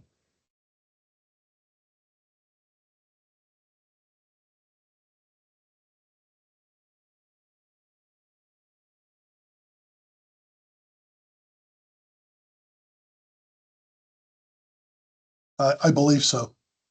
Okay. Is it true that this response from OCD indicates that the approval does not relieve the operator of liability should the operations fail to adequately investigate and remediate contamination? Can you scroll down? I can't see the entire document. Sure, I can scroll there you down. go. That's good. That's good. Thank you. The section that I was referring to is this information that I'm highlighting here. And can you repeat the question? Do you acknowledge that OCD at the time of the approval informed Apache that it was not relieved of liability should its operations fail to adequately investigate or remediate contamination? Yes. Okay. Thank you. I'm going to move on to page 4. Did it work? Why did that not work? All right. And on page 4 of 733 of Apache's Exhibit B, excuse me, is it accurate to state that OCD required additional wells in October of 2022? Yes. Thank you. And bear with me, Mr. Bowles. Some of this you've referenced. I'm trying to ask some clarifying questions and kind of put some finer points on the exhibits from where some of this is coming from. So I want to refer you to page 8 of the same exhibit packet, 8 of 733. Is this the March 27th, 2024 report, which provided the analysis from the sampling event? From the December 2023 sampling event? I believe that is correct, yes. Yes, I believe so. Okay. In this report, did Apache identify additional contamination or specific samples which were above the threshold you referenced in Part 29? Oh, we certainly did. TMW 17 and 15, 14, those in the center of the monitoring well field were significantly elevated. As a result of that finding, did Apache propose any additional monitoring wells or any other form of delineation to assist in identifying the source of the contamination? We did in our May submittal. Sorry, I'm not sure if that cut out or if I didn't hear you correctly. Did you say in the subsequent May of 2024 report you did? That's correct, where we offered to do soil borings near TMW 7, or I'm sorry, the junction box near TMW 7. And pardon me, I misspoke when I said that. Still dealing with the head cold. I should have referred to it as that May scope of work for additional investigation. I called it a report. Just want to make sure we're talking about the same thing. Clear, yes. Thank you. So within the same report on page 15, there's a section under conclusions. And you had just referred to this where it identifies several contaminated wells, correct? Yeah, this was written by our consultant, so yes.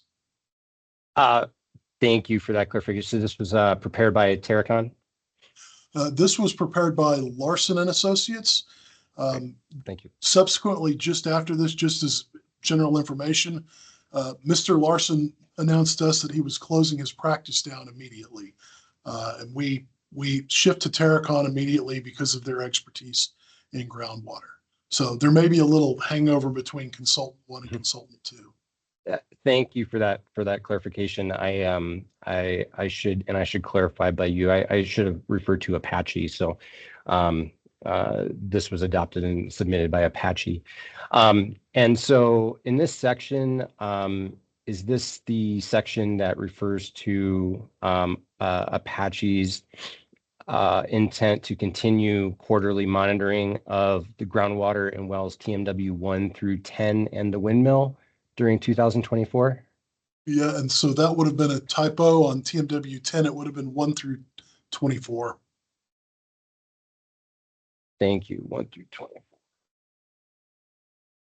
Okay. But overall, the intent as represented here would have been that you would continue doing quarterly monitoring through 2024 with laboratory analysis for various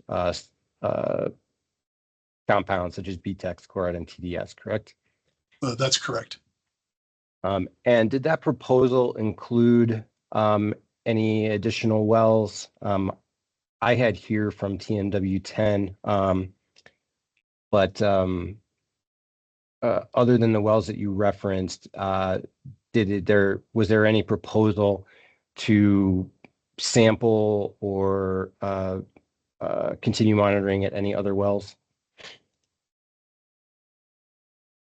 Again, this would have been a typo, so it would have been 1 through 24, no additional beyond that. Plus the windmill, excuse me.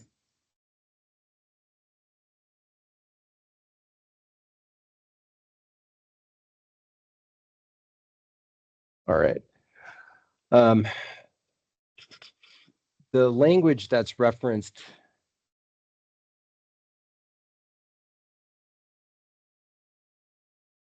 One moment.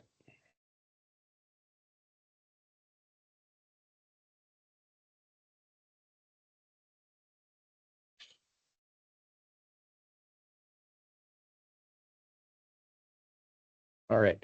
So I'm going to direct you down to this highlighted section, which is what we've been talking about here. My questions are based on the text that says TMW 1 through TMW 10. And I understand from your testimony, you've identified that as a typo that was intended to include through TMW 24, correct? That's correct. Okay. Do you understand and acknowledge that at the time that this was submitted, OCD is relying on the representation in the text here that what was proposed at the time was in writing was TMW 1 through TMW 10? Objection to his relating to his knowledge of OCD's intent or understanding. That's fair. Withdrawn.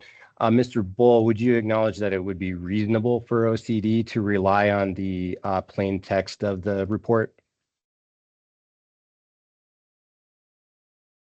I would agree. And so based on this submission, Apache was the text of this submission is not purporting for or intending for Apache to continue monitoring at TMW 17, correct?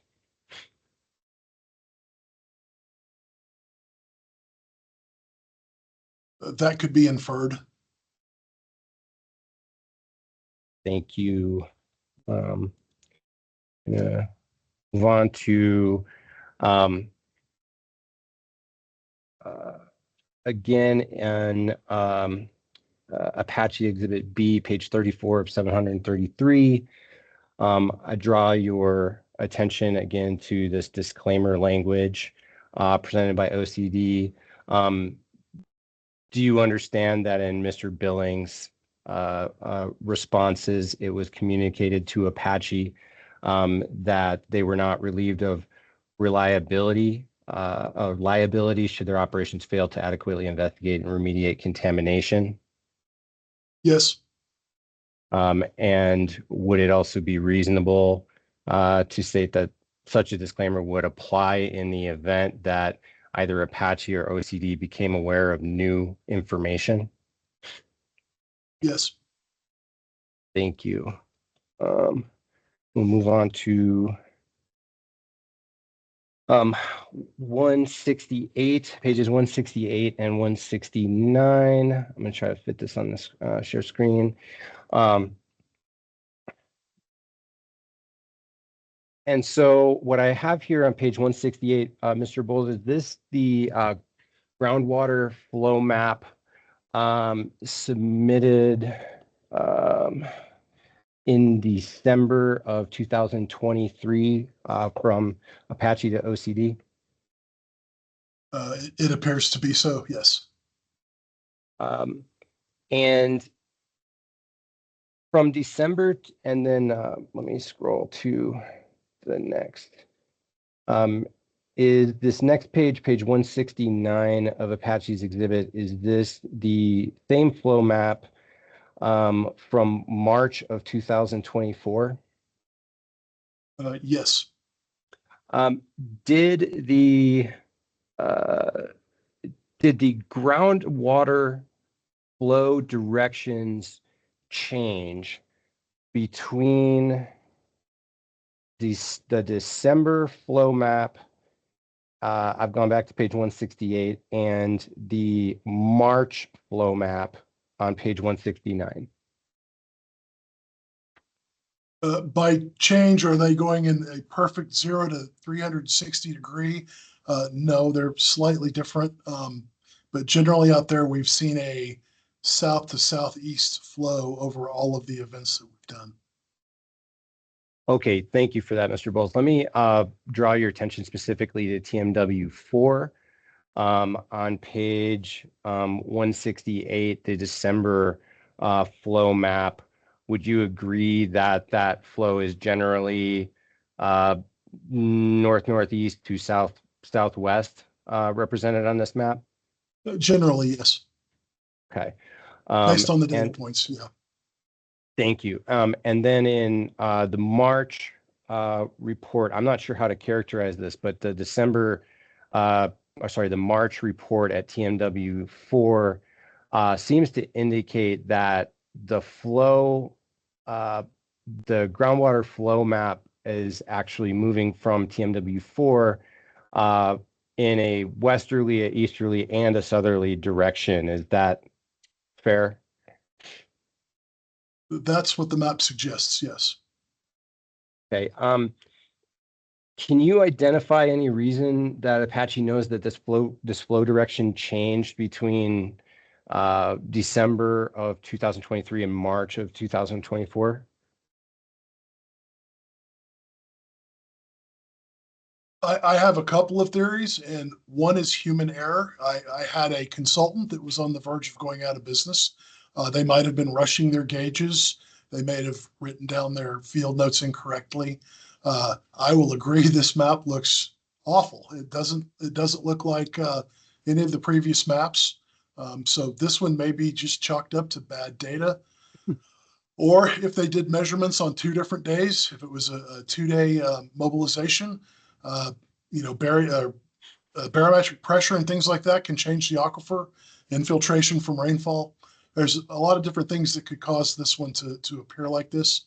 But yes, from looking at it, it looks a little chaotic.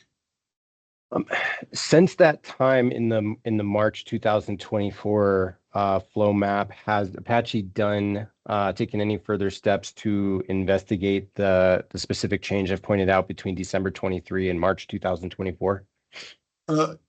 Yes, we, due to the downtime to the back and forth of the work plans and the events occurring over the summer, we didn't get out there, but we did finally get out, I believe, in October, and we did another full round of sampling and gauging, and I believe Mr. Grams will cover that in his testimony later. Okay, thank you. Let's see here. I'm going to draw your attention now to, sorry, I'm trying to address these topically, so I apologize for kind of jumping around in the on the pages in the exhibits, but I'm drawing your attention to page 145 of Apache's Exhibit B packet, 145 of 733, referring to recovery test well at TMW 27. Do you understand what I'm referring to? Yeah, that was a proposed, I believe, 6-inch well to the north of 17, if memory serves. Based on the area maps, is that proposed well up gradient of TMW 17?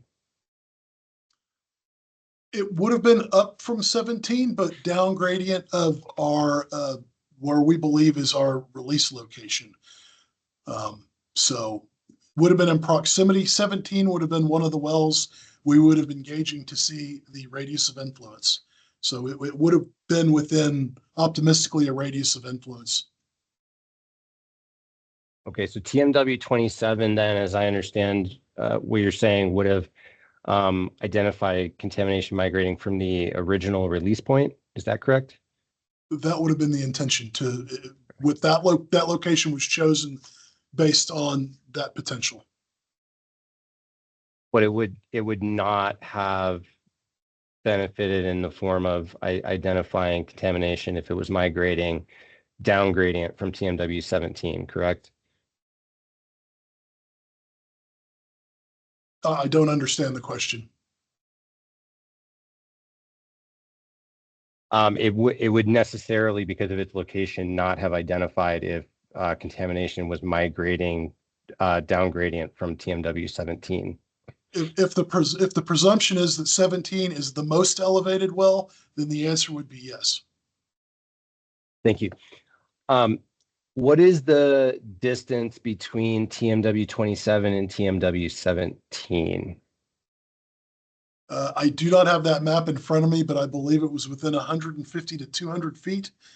But I don't have that map in front of me. Do you have a map of the proposed wells? Let me see if I can pull it up. I don't think I have a reference here. Because So if I you can do, then the scale will answer that question.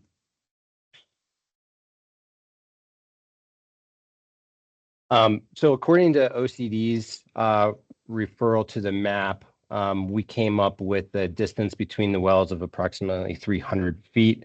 Would you have any reason to disagree with that? No.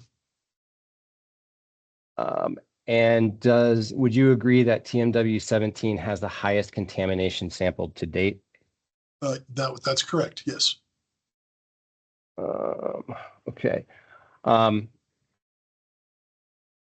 So if you're proposing to sample at TMW 7 up gradient, and the highest contamination point is to date is at TMW 17, wouldn't you be attempting to sample for contamination that was effectively flowing up gradient?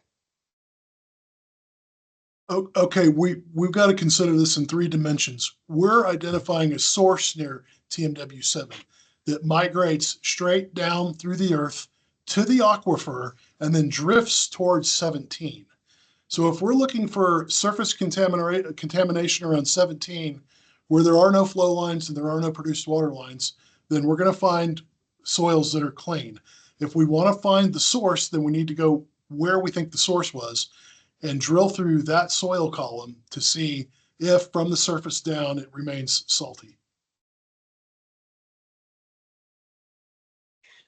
So your answer to this question assumes that you are correct in that there is a single source of contamination located in the vicinity of the original reported release, correct? That's correct. If you happen to be wrong about that, would it be an appropriate practice to place the remediation well that we've referenced, TMW 17, 300 feet up gradient from the highest contamination?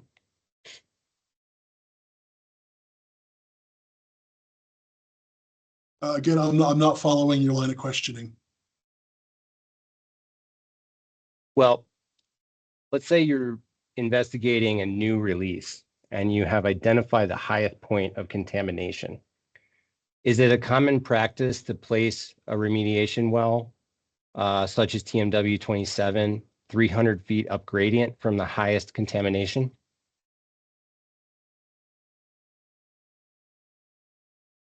Okay, so a remediation test well is for aquifer testing.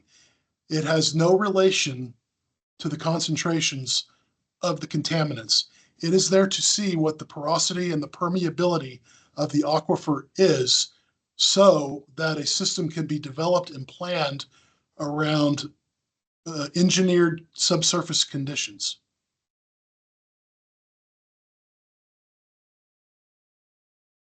It is not necessarily going to be the recovery well, it's going to be the aquifer test well. But it's being placed where, based on where we believe the release was and the groundwater flow, that we will find elevated enough chlorides that might be more elevated than 17, or they might be slightly less. Okay. In the same section, Mr. Bowles, is it true that Apache's plan proposed to provide updates to OCD once per year for 3 to 5 years? If that is what is written, then yes, that's what was proposed. Okay. I'll refer you to page 168, again, of the same. So based on this map, page 168, which is the December 2023 flow map, what is the closest existing or proposed well directly down gradient of TMW 17? I don't have the map of the proposed wells in front of me. I'm sharing, pardon, Mr. Bowles, I've been sharing screen. So can you see the exhibit that I'm sharing? Yes, I can see 17 and the 18s below it. Yes. Okay. And can you tell from the scale here how far it is between 17 and 18? Based on the scale, it looks like it's upwards of 17 to 18, approximately 550 feet, maybe. Thank you. I'm going to move on to page 181 of your exhibit. Did Mr. Bratcher's November 14th, 2023 email approval require an additional well?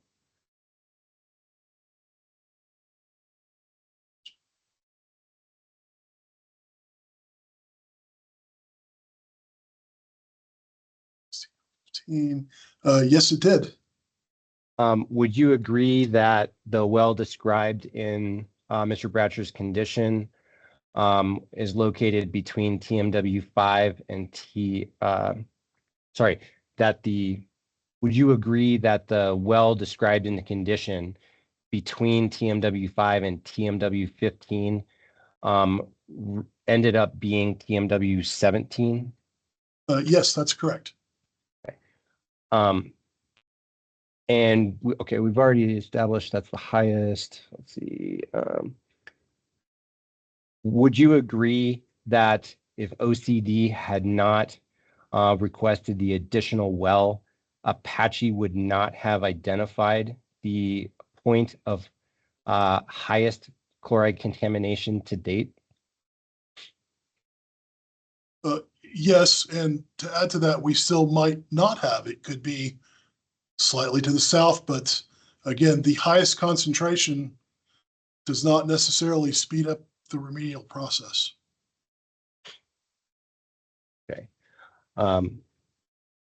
Did TMW 17 significantly change, or the findings from TMW 17 significantly change the chloride contour maps? Yes. Going to move on to page 153 of 733, again in the same exhibit packet. I am referring to table 2 of the groundwater sample analytical data summary submitted by Apache. Would you agree? So I'm identifying the first section here, and I'll try to blow this up again. The first table in table 2 or subtable is the windmill. Would you agree? Yes, I can see that. And would you agree that since sampling began in 2019, that we've seen a trend of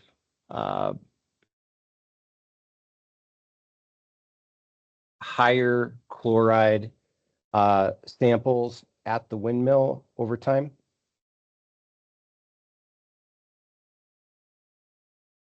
I would say that the last 5 sampling events have indicated an increase, but the previous events went up and down in and out of the 250 mark.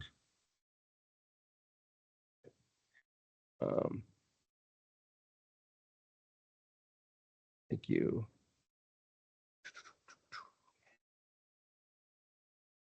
Going to go back to now page 170, which is a map of chloride concentrations in groundwater from December of 2023.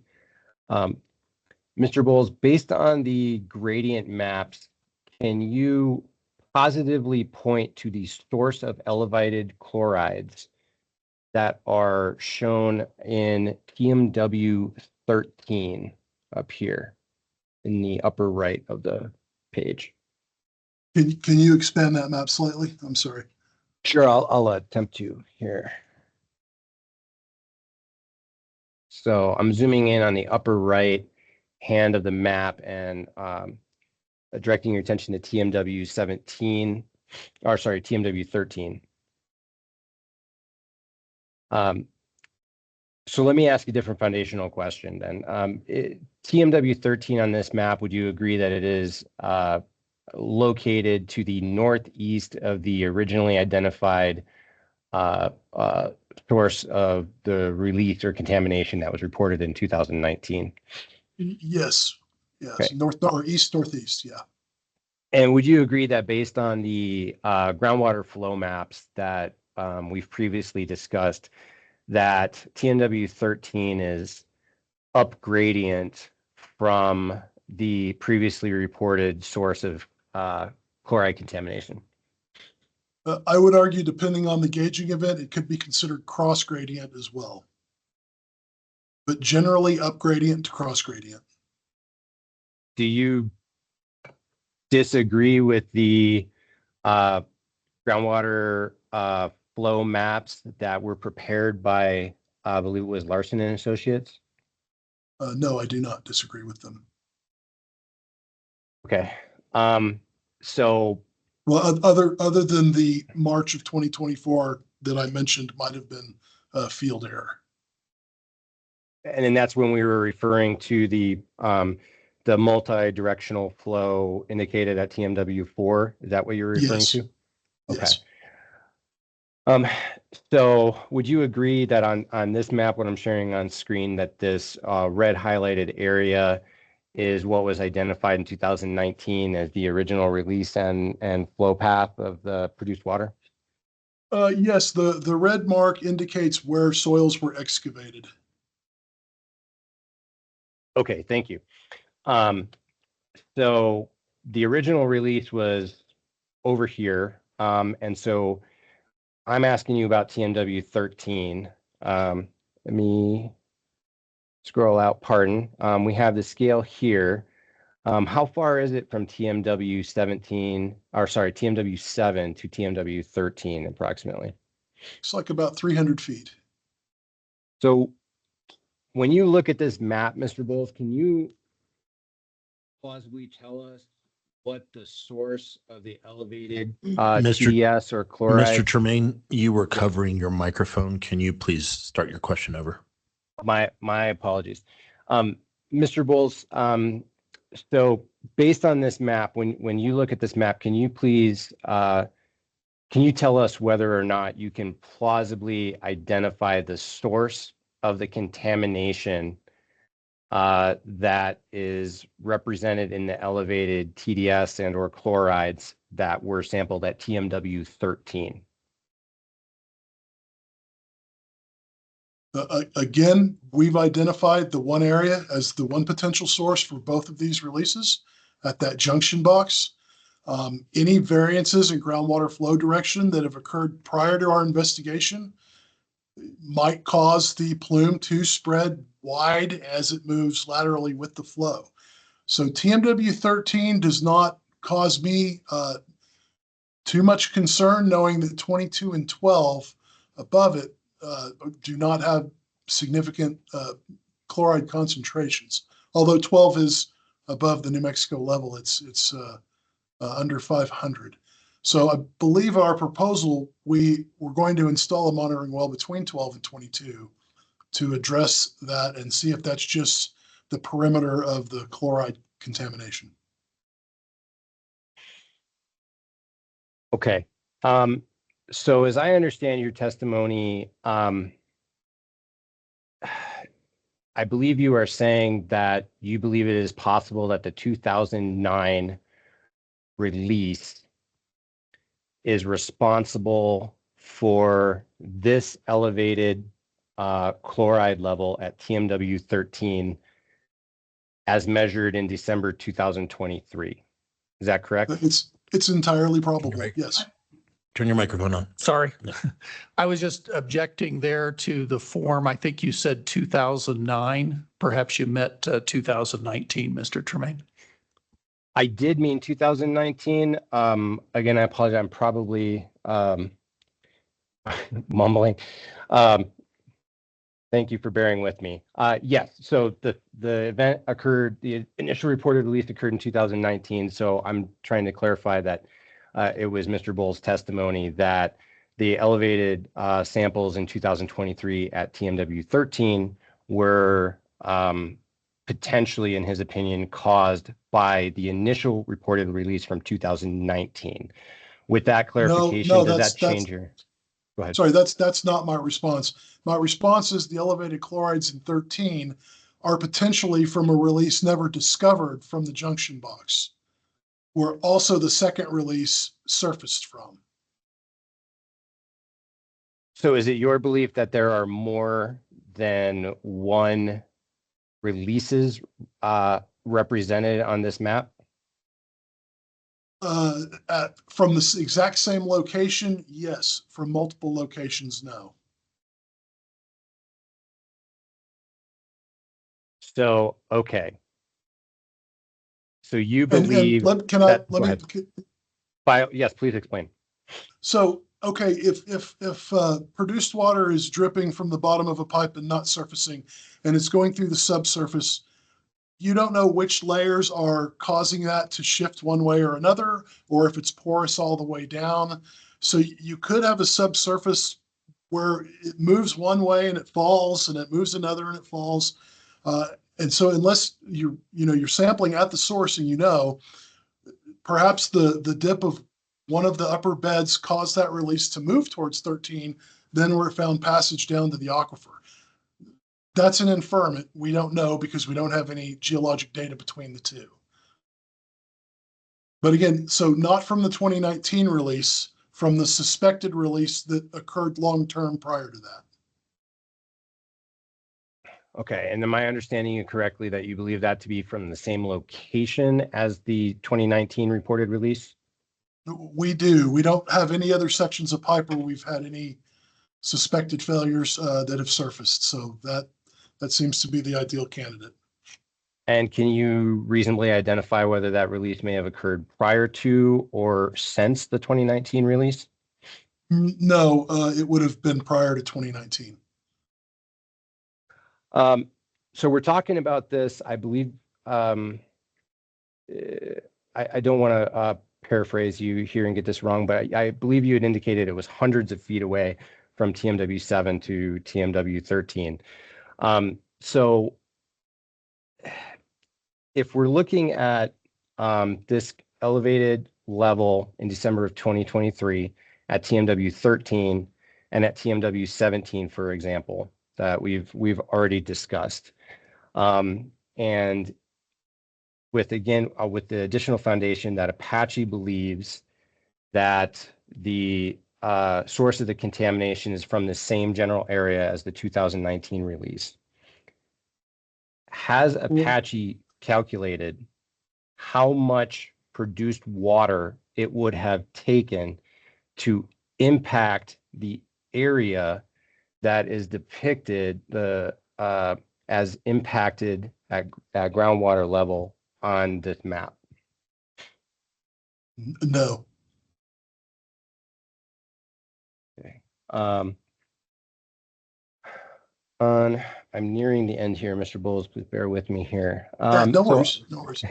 Yep. Very weedy, and I'm moving slow. All right, on page 168, 169 again. We've talked about these the 23 and the the March 24 groundwater flow maps.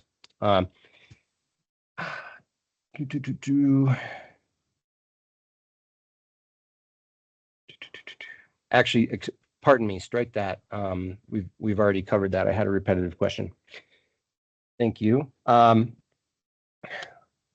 to direct you to page 4 of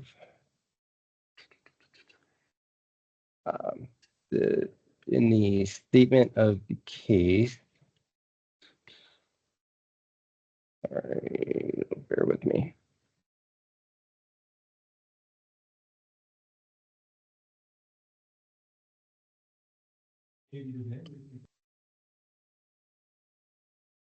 I'm pulling up the wrong page here, but Mr. Bowles, would you agree that Apache's submission in this case indicates that, and I quote, the characterization requirements pursuant to section 19.15.29.12.a do not require operators to investigate unrelated potential sources of contamination, period. OCD's conditions of approval require Apache to install wells for this purpose, which is unrelated to the release at issue here, end quote. Do you agree that Apache has taken this position? Can you either put that up on the screen so I can see it, or say that again, please?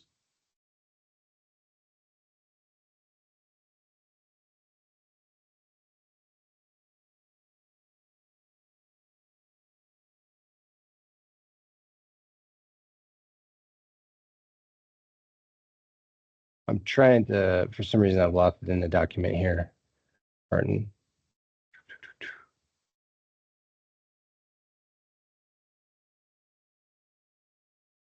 Bear with me.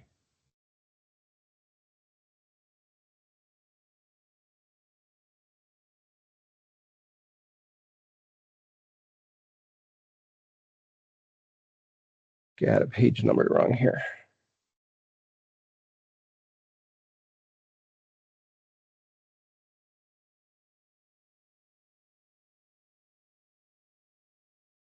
Mr. Tremaine, everybody here is showing page 4. Page 4 of the pre-hearing statement 2 has that statement.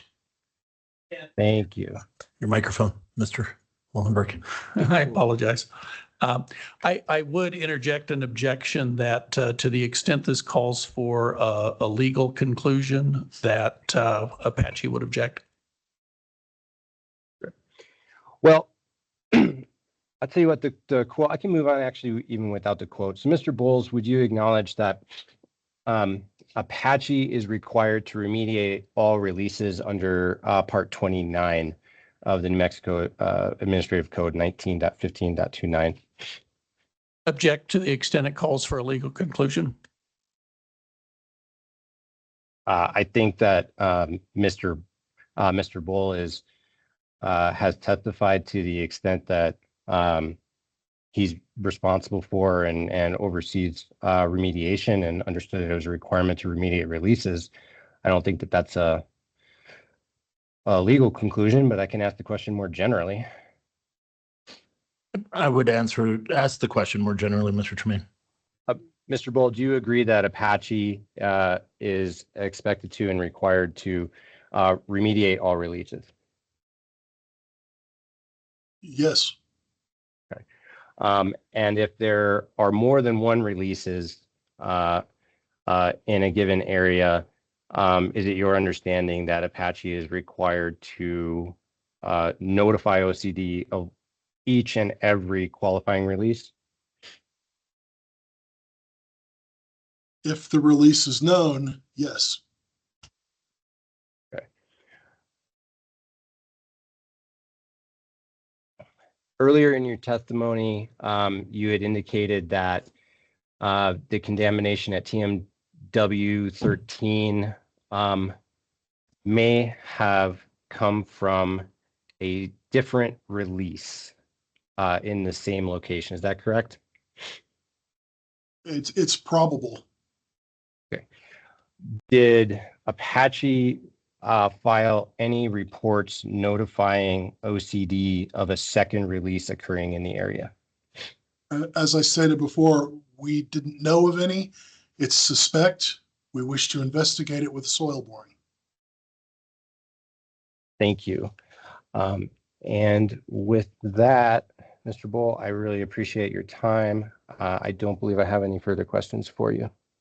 Well, thank you, Mr. Tremaine. Appreciate it. Thank you, Mr. Tremaine. Mr. Mullenberg, did you have any redirect? Yes, thank you, Mr. Chair. I do have a little bit of redirect here. Let me clarify. I'm going to go kind of in reverse order here. One answer to a question Mr. Tremaine asked Mr. Bull. Mr. Bull, I believe Mr.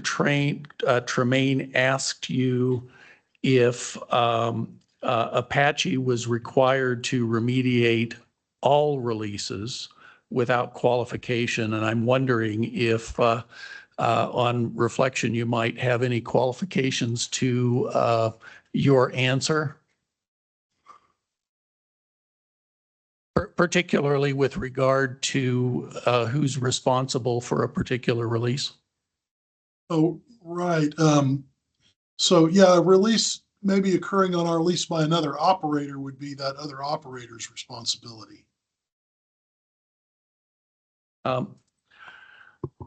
Thank you. Let me also clarify some of the discussion regarding, I guess as I would characterize it, potential migration pathways from the area around well TMW7 to the area around well TMW13. Do you recall that discussion, Mr. Bull? Yes.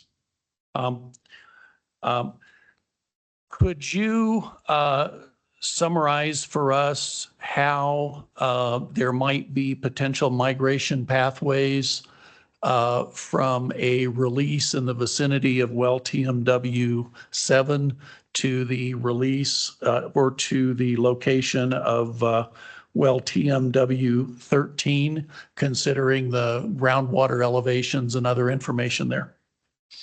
Yes, and again, as I mentioned, the subsurface geology, including the permeability and the porosity of each layer, can affect as the fluid flows through the subsurface as it's trying to get to the aquifer.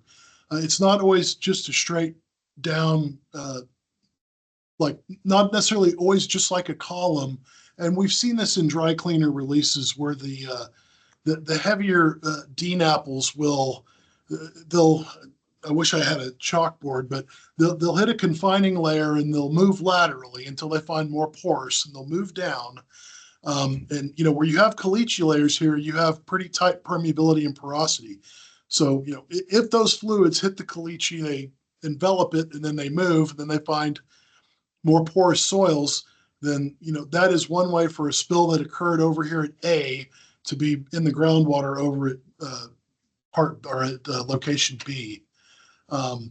That's hypothetical. It's a potential. It's unknown. But the other thing we could have, if this is a historical spill dating back, even maybe before Apache were the operators, then there could have been varying groundwater flows in the past. We've had massive cycles of drought followed by intense rainfall.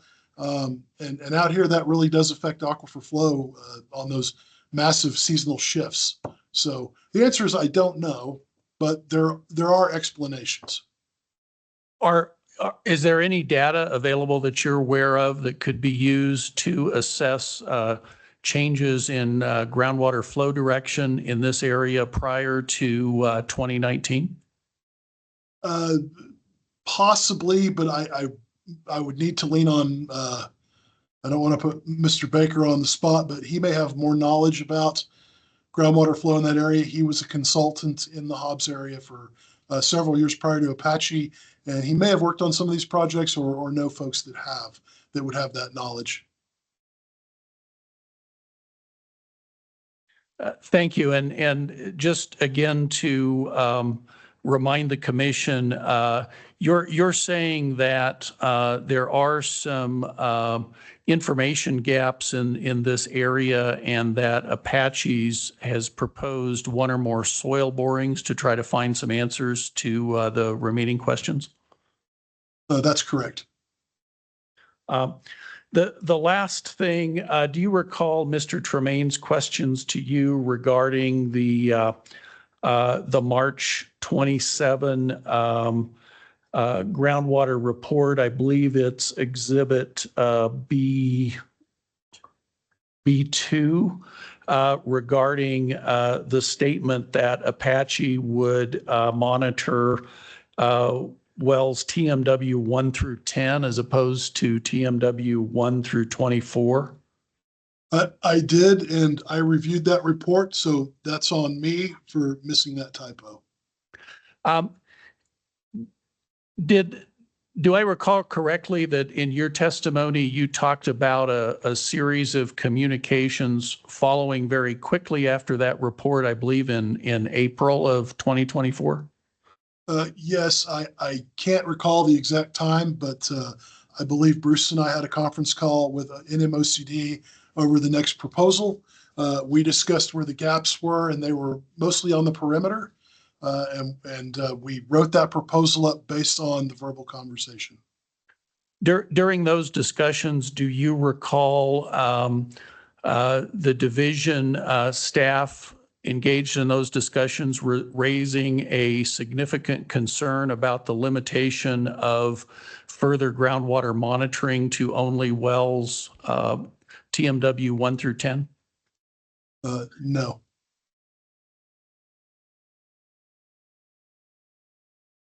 Thank you. That's all I have. Thank you, Mr. Mullenberg. Commissioners, do you have any questions? Commissioner Mpoma. Well, I do have a couple. Thank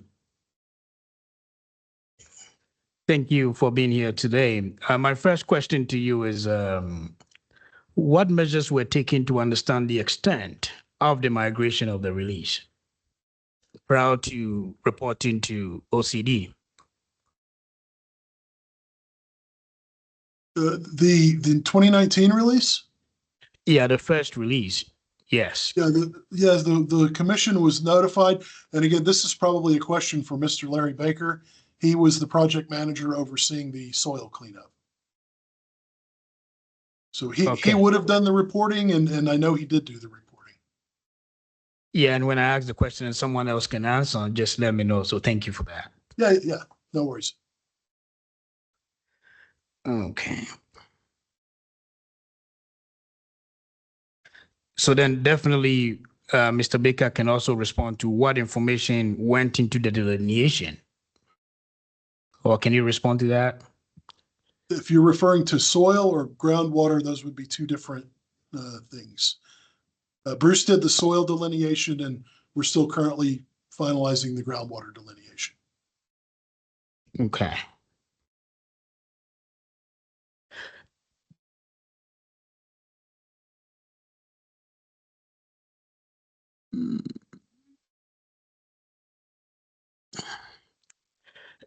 So based on your testimony and based on Mr. Shaman going through some of the exhibits, which was really helpful, at least to me,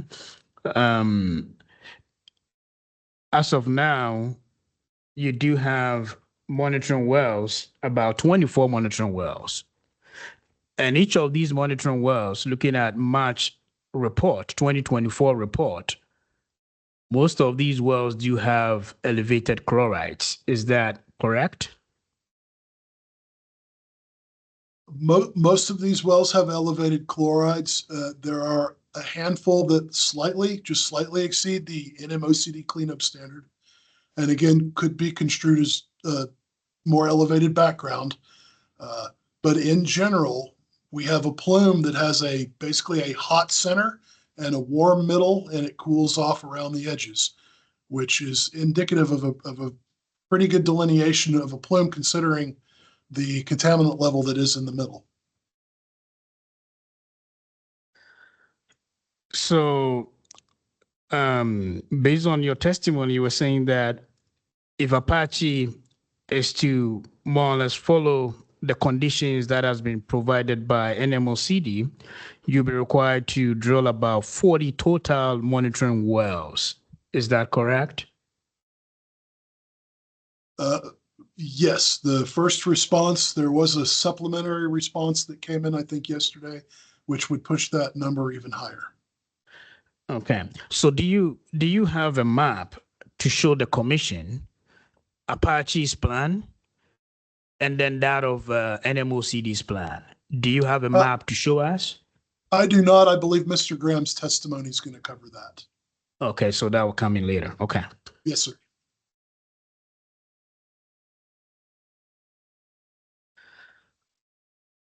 Okay.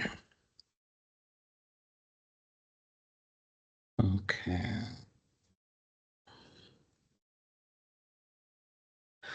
Now, you talked about there are some typos or misrepresentation in the results on the March 2024 report.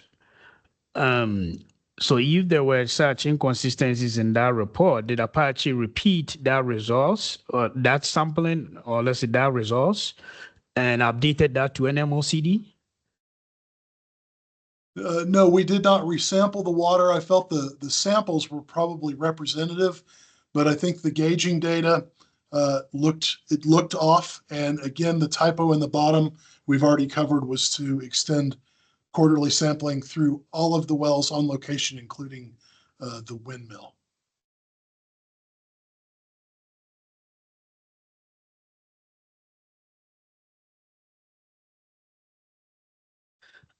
Now, so let's say, let me check here. There was a conclusion, page 28. Okay.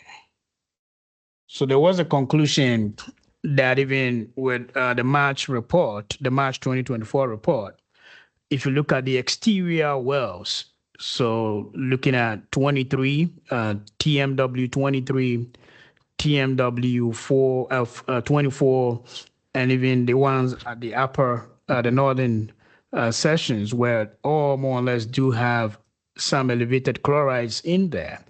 So based on your March report, and I hope there is more or less an updated more report, can Apache confidently say that they've delineated fully the extent of the let's say the spill or the migration of the spill? I would like to reiterate what I previously stated. This is one sample event for all of these exterior wells. We do not make more drilling decisions off of one sampling event. And so the 458 you're seeing in 12 might turn out to be 240. The 289 in 22 might end up being 235. We have one snapshot here, which does not lead itself to installing 14 more wells without multiple groundwater events. Now, we did in our proposal agree to go south of TMW 23. That's definitely an acceptable exceedance there at 1010. And I believe we were going to go between 11 and 12 to the northwest. So some of these were already under consideration under the next round of well installation. Yeah, I think definitely to help the commission, if clearly on a presentation shown Apache's plan and then that of NMOCD's plan, that will really help us to more or less dig deeper into it. Now, there is a, oh, sorry, go ahead. Okay, thank you. And I'm looking forward to Mr. Baker's testimony. So, based on the cross, it sounds to me that Apache does not know the volume of the contaminant, neither do they know the extent of the contaminant. Is that a fair statement? I think we've demonstrated the extent here, again, with these perimeter monitoring wells, with the exception of going south of 23. If the spill we are chasing is a historical event from the junction box that happened either many years ago or many, many years ago, then we're just not going to have that data. There's going to be, if we discover that there was in fact a leak at the junction box which never surfaced, we don't have any record of changing out any pipe there. We don't know if our predecessors did. So this is a large area. This to me suggests there is a source or there is a point which we think we've identified where a spill happened a long time ago to fill up this much space. And it went on for probably a long time. If we were operators at the time, I don't know. So yes, you're right. And then we don't know the whole picture because the spill we had doesn't appear to have made this big of a mess. But again, we're looking at that junction box as pretty much the only source we can see when we look around that would be on us. So that's why we're wanting to do a soil boring there to see if we can catch that data and move forward. You made mention that you are not in the business of drilling boreholes or let's say monitoring wells just based on one sampling data. Let me ask, are you familiar with groundwater contamination flow modeling? Yes. Was that applied here? Just through our groundwater gradient maps, yes. But again, doing an aquifer pump test will give us that data that we need to help really understand the subsurface and the conditions of the aquifer characteristics. Did Apache try to do that, especially when you went from 2 to like, let's say 10 to 24? Did Apache even plan to more or less perform any additional or more or less get some data to fill in the gaps to perform the model to rebuttal anything that OCD comes up with? That was in our May proposal to install that well and do that test. So are you saying that in Apache's proposal, they proposed to perform groundwater modeling? Yes, groundwater pump testing, which would include some modeling. Definitely, I want to see that as part of the conditions, because if you do that, then probably it might reduce the number of wells that you need to drill with some strong justification. And I must say that OCD has to protect the health of the people. So if you have a landowner, putting pressure on the government with elevated chloride in their water, that is a big concern. So definitely I want to see some modeling done to justify why Apache should not more or less drill all these wells that OCD is proposing. And that will help a lot. I'm sure for those of us who have knowledge in the groundwater modeling, even that can tell you that probably there are multiple sources that probably you did not really know based on your testimony today.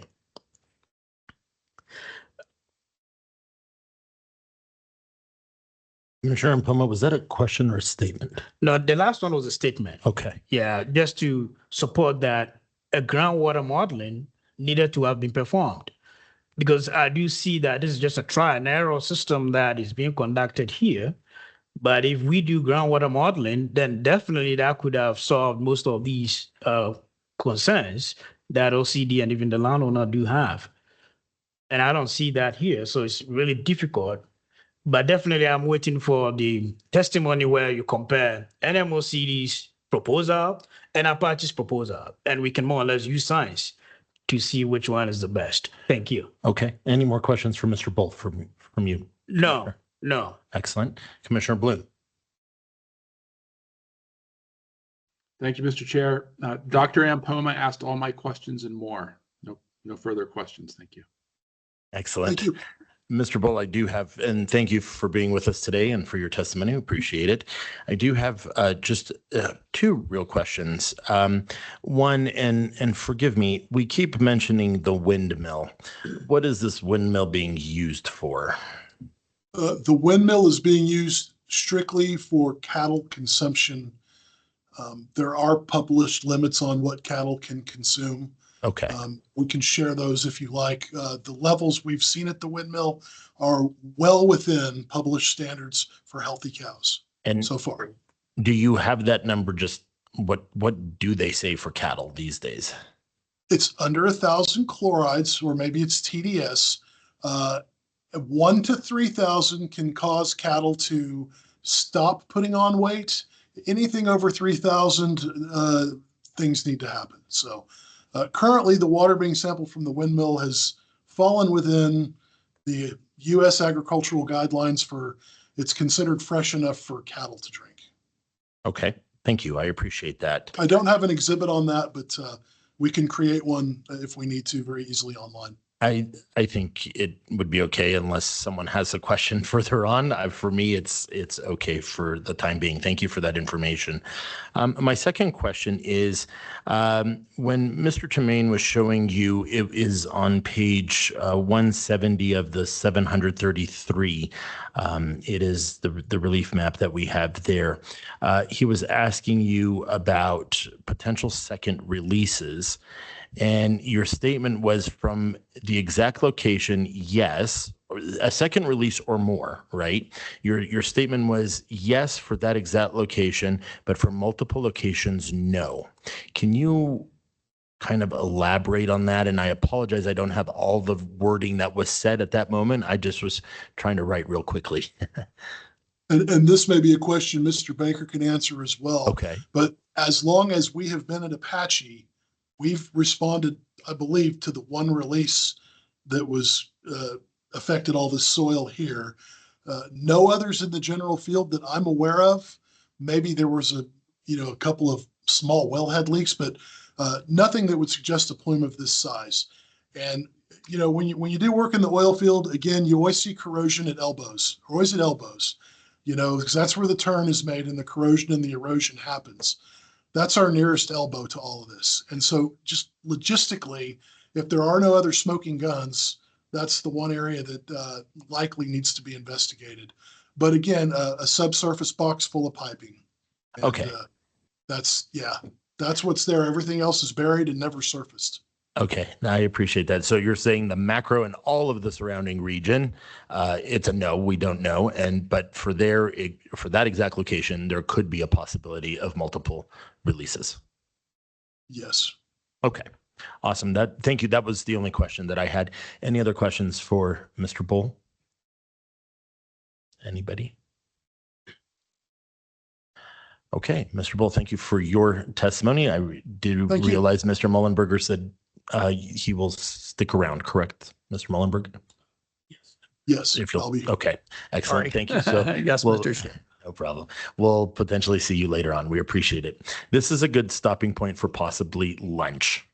I think if everybody is okay with that, we can come back at around 1 o'clock and pick up again with your next witness. Excellent. Thank you, everybody.